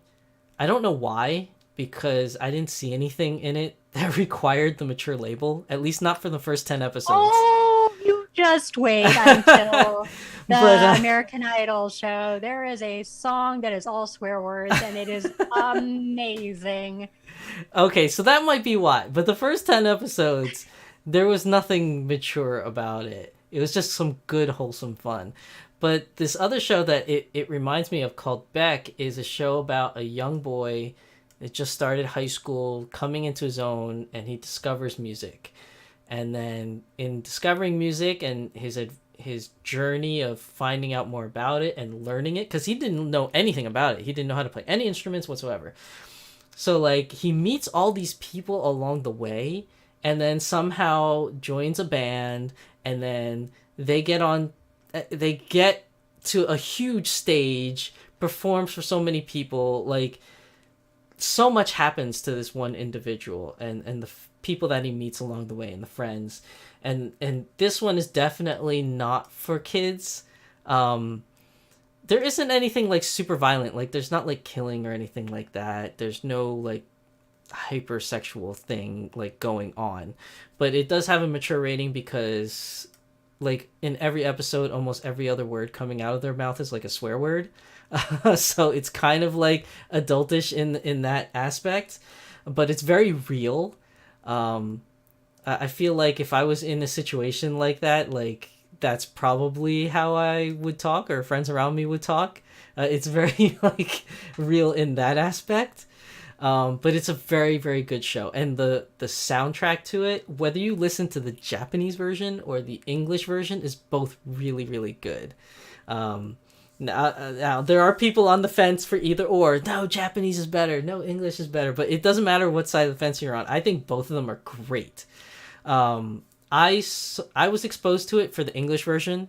That was my first exposure to it. And then I watched it again in Japanese. And I think both of them were awesome. But yeah, this Carol and Tuesday gave me huge Beck vibes. Just a little bit more tame than Beck, but huge Beck vibes. And I absolutely love it so far. I can't wait to finish it. It's a really, really great show. And then the other show that's like music, about music, that it reminds me of is this older show called Nana, Nana. Yes, about these I remember. two girls. I read that. And one is a musician and one is not. And it's so funny that like that I'm talking about this now is that that show Nana was actually how I got the inspiration for my daughter's name. So my daughter's name, I wanted to name her Nana after that show, but we're not Japanese, and like I felt kind of weird about naming her just Nana. So like we kind of like I don't know how to say it. Like we kind of like Americanified it or something. Like so we took the name Natalie and we just took out the T and replaced it with an N. So now she's Nana Lee. So like Oh. that's her name. It was totally based off of that anime, and it's because I didn't know what, obviously as a parent, like when you have a child coming into the world and you're picking out names, you don't know what your child's going to be like, obviously. They're their own person. They might go this way or that way or whatever. And that's why I thought it was great because the two characters in the show Nana are both named Nana and both of them have two very different personalities. So my daughter could be one version of Nana or the other version of Nana. So I didn't know how it was going to turn out, but I just wanted to call her that. So that show was heavily inspired me when I was younger about music and stuff, and it really touched like a really soft spot in my heart. So that's why I used that for my daughter's name. But I think music shows in general, whether it's a TV show, drama, or an anime, like I think just music really touches everybody. Like it's very Yeah. heartwarming. So whenever you see a show about music, it's just so, I don't know, fulfilling. Like I don't know how to say it. Like it just really reaches in you. So I definitely jump on that on your recommendation and recommend it to everybody. Carol and Tuesday, really really good show so far. I didn't finish it, but so far the first 10 episodes, amazing, And absolutely if you amazing. like Cowboy Bebop, it is actually set in the same universe several years after the Cowboy Bebop movie. And the city that they're in is the city that the Cowboy Bebop movie took place. So there's Yeah, some I didn't know that until you explained that to me later, and that's interesting too because when they were talking about money and spending money, they called the currency Wulong, which is the same currency that Cowboy Bebop universe used. So I thought that was really cool. it's I watched it 2 years ago and it has stuck with me. Like there's some shows you see that stick with you forever, and this is one of those shows that like I'm gonna go back and watch and rewatch. And Hmm. I've listened to the music. I know it all by heart basically now, Hmm. and it is a gem. It is an absolute gem. Yeah, it's definitely really cool. I'm thinking about actually purchasing the soundtrack myself because the music. Spotify, if you have Spotify, it's all on Oh, Spotify. okay. So Yeah, the music is just really good. So it's I so good. I definitely would also recommend Carol and Tuesday as well. If you guys want to watch it. Um, so Carol and Tuesday is not only our anime corner discussion for the day, but it's also going to be our Dream Doll candidates. So going to talk about the Dream Doll for Carol and Tuesday, and first up we're going to talk about Tuesday. So this is Tuesday, and because Kat over here is very familiar with Smart Doll, she has picked out the Smart Doll choices, and I have picked out some Dolphy Dream choices. So for our Smart Doll, we have these two lovely ladies here, and for Dolphy Dream, we have these two. So I think either one of these head sculpts could work. So if you want to explain your choices here, Kat, for everybody, what you think would work for a good Tuesday head. Yeah, so we have Resilient. Um and like I like Resilient, obviously. She is a ginger, she is a redhead. But her head sculpt, which is a G7 semi-real, I think that sculpt would be really lovely. And the eye makeup that she wears is really lovely too. Is very appropriate. But Tuesday doesn't have freckles, so like there would need to be some modifications there Hmm. for her.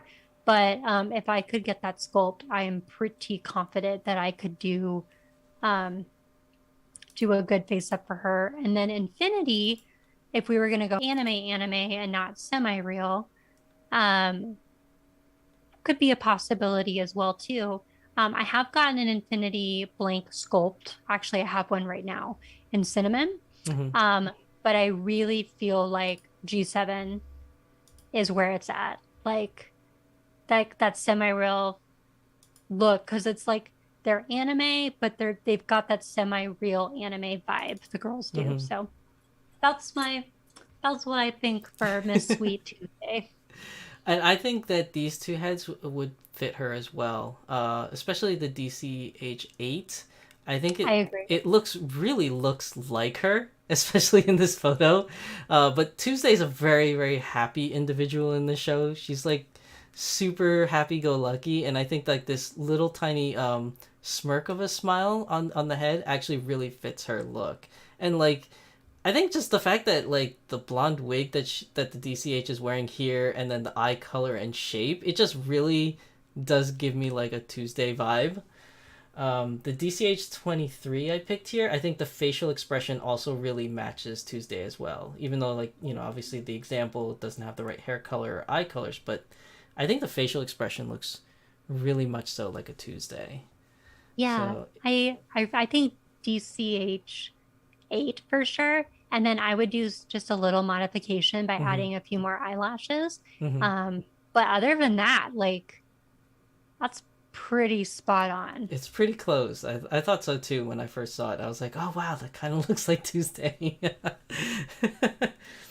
And then, so these are our choices. If you were to make a custom Tuesday doll, we think that these would work out pretty well. Now, for Carol, on our next slide here, we have Oh, Carol. girl. So we have our Smart Doll choices and our Dolphy Dream choices. And Dolphy Dream doesn't really have like a cocoa skin tone like Smart Doll does, so I chose some girls that kind of have like something somewhat closest that you could get from Dolphy Dream that's available at least. So we have these two Smarties and these two Dolphys, and we'll let Kat go first on her choices. So I own both of these Smarties. And we also owned Resilient as well. That's Ben has Resi is what we call her. But Mm-hmm. so this is also a semi-real G7. I really love the G7 semi-real sculpt.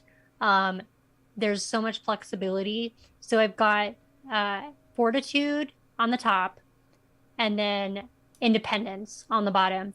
And you can see that Fortitude's eyes are made to look a little bit wider, but Independence looks a little bit more narrow. And that's just playing with the effects of the lines that you can really like customize Mm-hmm. and make it look more full or more narrow.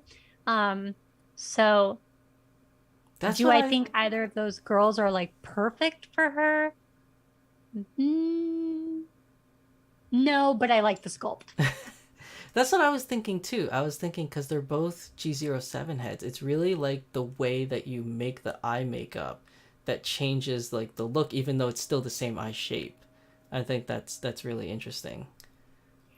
I would also, if I did a customization for Carol, I would want to get, I would want to do like, I would paint partial hair, Mm-hmm. possibly. Oh, you're I've talking seen some about people. like this here, like how she has Mhm. like, what is that called? Is it fringes or I don't know what it's. Is there a term for that? I do not know the technical term, but I do have some friends that are very well versed in the Black community, especially when it comes to Mm-hmm. hair. So if I were to do that, I would do my absolute best to do it as appropriately Mm-hmm. culturally as possible. Um, because she's just so lovely. She's just so beautiful. So Yeah. And she's definitely like both girls are super like happy go lucky, but I think Tuesday's more. I think Carol from the little I've seen so far, Carol's kind of like the realist of the group. Like she's happy, don't get me wrong, and she enjoys having Tuesday around. She's actually very grateful for Tuesday being around, but she's actually out of the two of them, like Tuesday feels like the dreamer, and Carol's kind of like the realist, and that two personalities kind of like meld like that. Like that's how they kind of get along because they fill the holes for each other, so to speak. yeah, they both have had a really rough upbringing, Mm-hmm. on very different ends of it, and the ends of the spectrum. And so, but it's interesting to see how they rub off on each other and Mm-hmm. how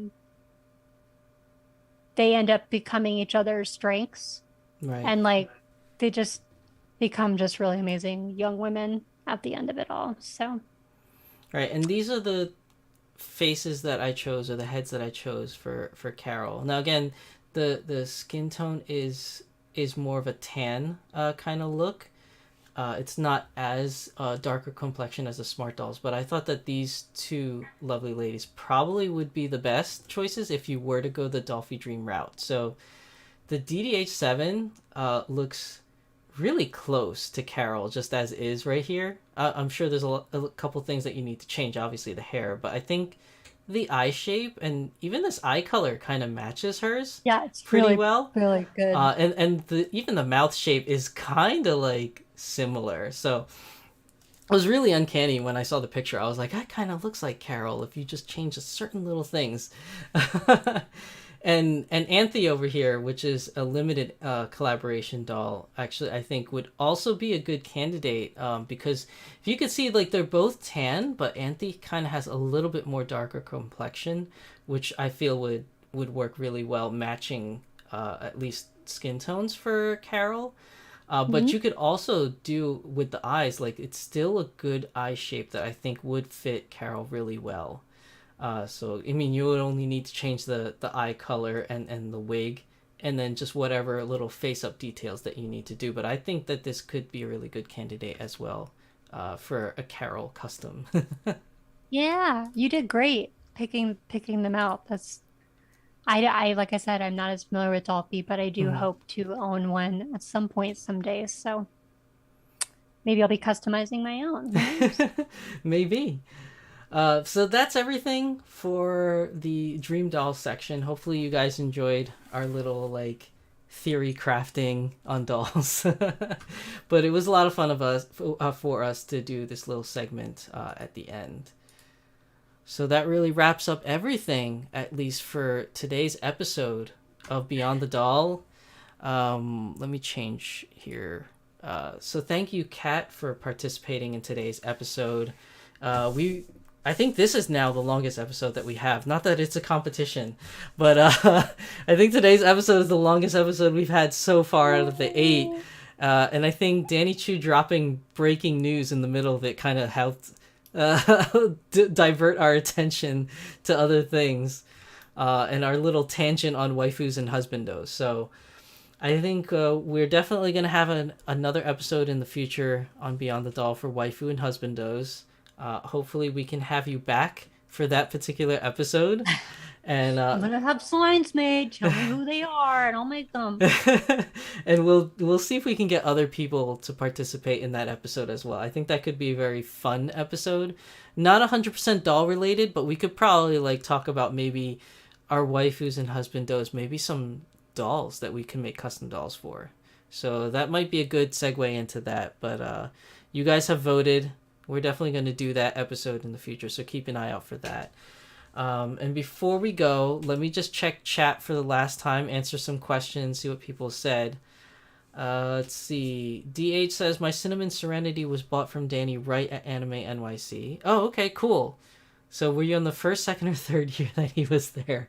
Because those dolls, I have them all on video from my trips from Anime NYC. I'm curious which one it was. Shelby says, that's fine. I have nothing else to watch or Stormtrooper. What do you do if it's snowing or raining? Okay, so we answered that part. But I see it's so far away. I don't remember what you were saying. Oh, you were talking about live chat? There's nothing else to watch.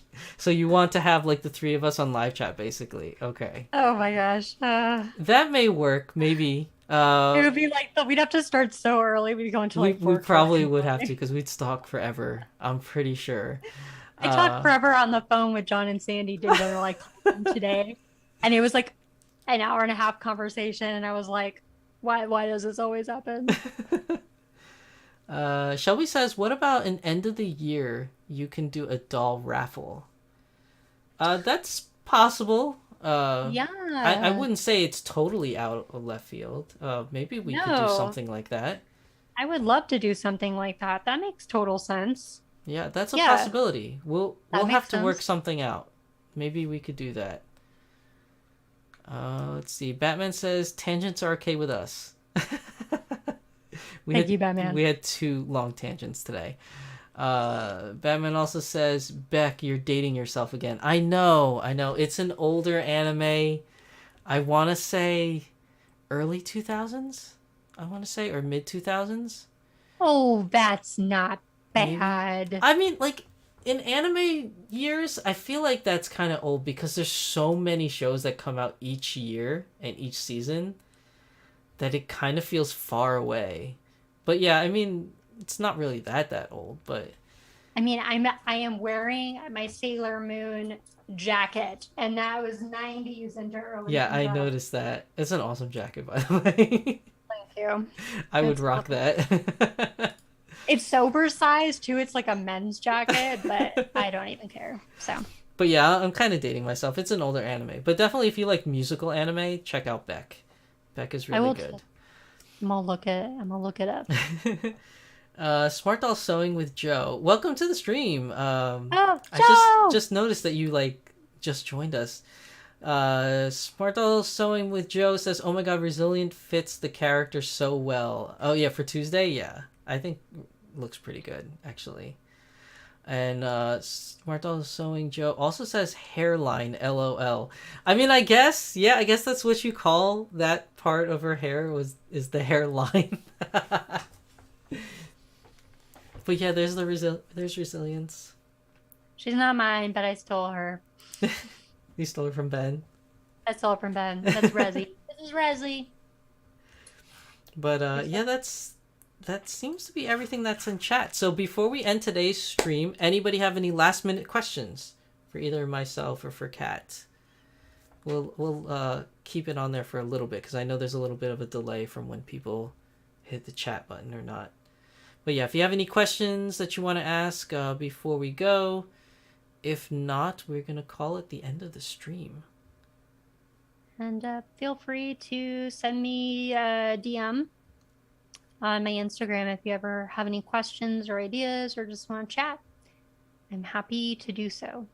But thank you so much for having me. I was so excited about this today, and I just think you're so great. If your ears were burning earlier today, it was because Sean and Sandy and I were talking about how lovely we think you are, and just yeah, we're really excited. Oh, that's nice. That's nice of you guys. I mean, I just do whatever I feel like doing. Really, I mean, As you should. As we talked about earlier in the video, it's just I started with one unboxing video, and then I started with outfit haul, which I only did a few of actually, and then it just turned into like a news outlet for like 3 Minute Thursdays and travel vlogs and photography videos, and then it just spiraled into like all different kinds of things. So now we have live streaming,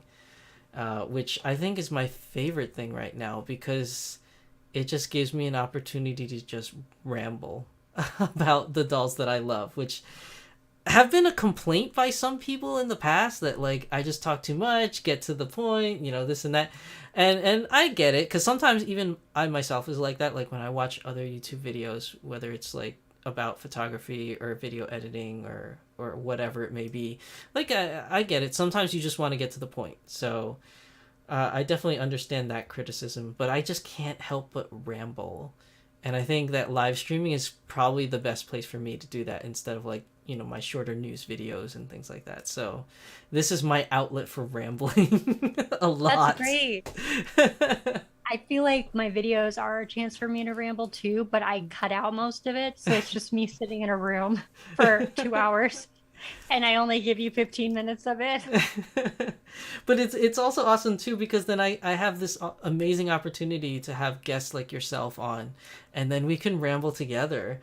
And the beauty part of it is not only do we talk about like what we set to talk out about, which today was face ups, but we also get on these wonderful tangents, which they are tangents, but they bring out so much really cool information, and they're really fun to do, like talking about our short little stint about waifus, and and then the breaking news for Danny's like news coming up, just just randomly talking about those things and getting your live feedback as it's coming up is just always just really fun. And that's what I like about this whole streaming thing. It's just really cool to have that opportunity to do so.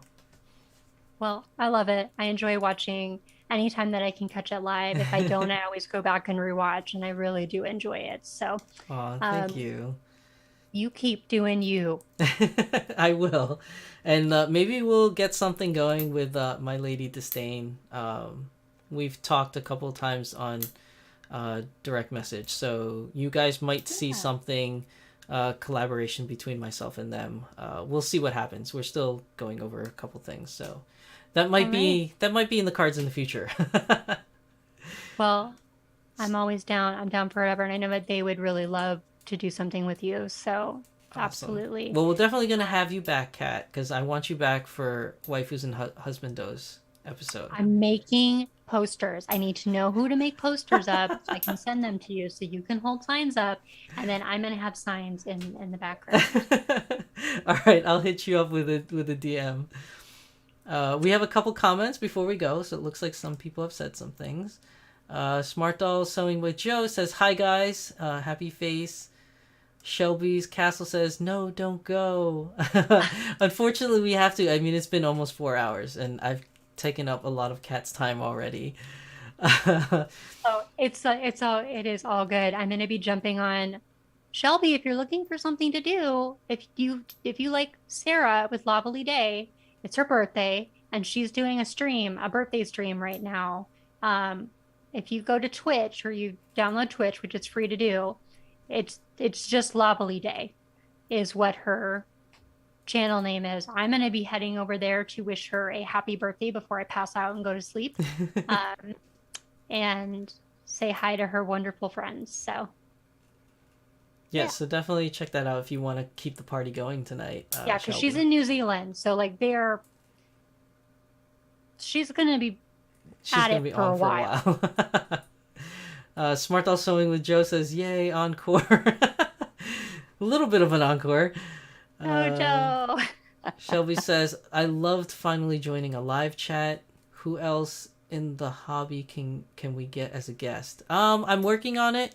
Uh, Kat's gonna be the last guest for right now. The next episode is just gonna be me talking about stuff because working out schedules with guests because everybody comes from different places and different time zones, and people's schedules aren't always lining up. And since this episode, Beyond the Doll, is always on Fridays at 10 p.m. Eastern, it's kind of hard for other people to make those specific times. So I'm trying to coordinate with other people to do future episodes for guests for various different topics.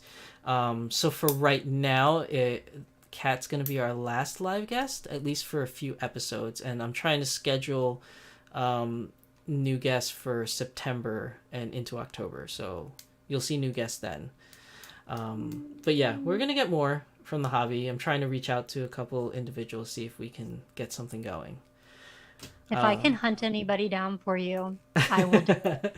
Yeah, the hunting down definitely will help, but it's more so getting people's schedules to line up. That's pretty much the hardest thing, because it's a very specific time that we air live. So getting schedules to line up is a challenge. But we will be getting more guests in the future, so don't worry about that. And it'll be obviously as fun as we've been doing so far. But that seems to be the end for chat right now. So that's it. Thank you everybody for showing up and watching the live stream for episode 8 for the Beyond the Doll, which is Face Ups.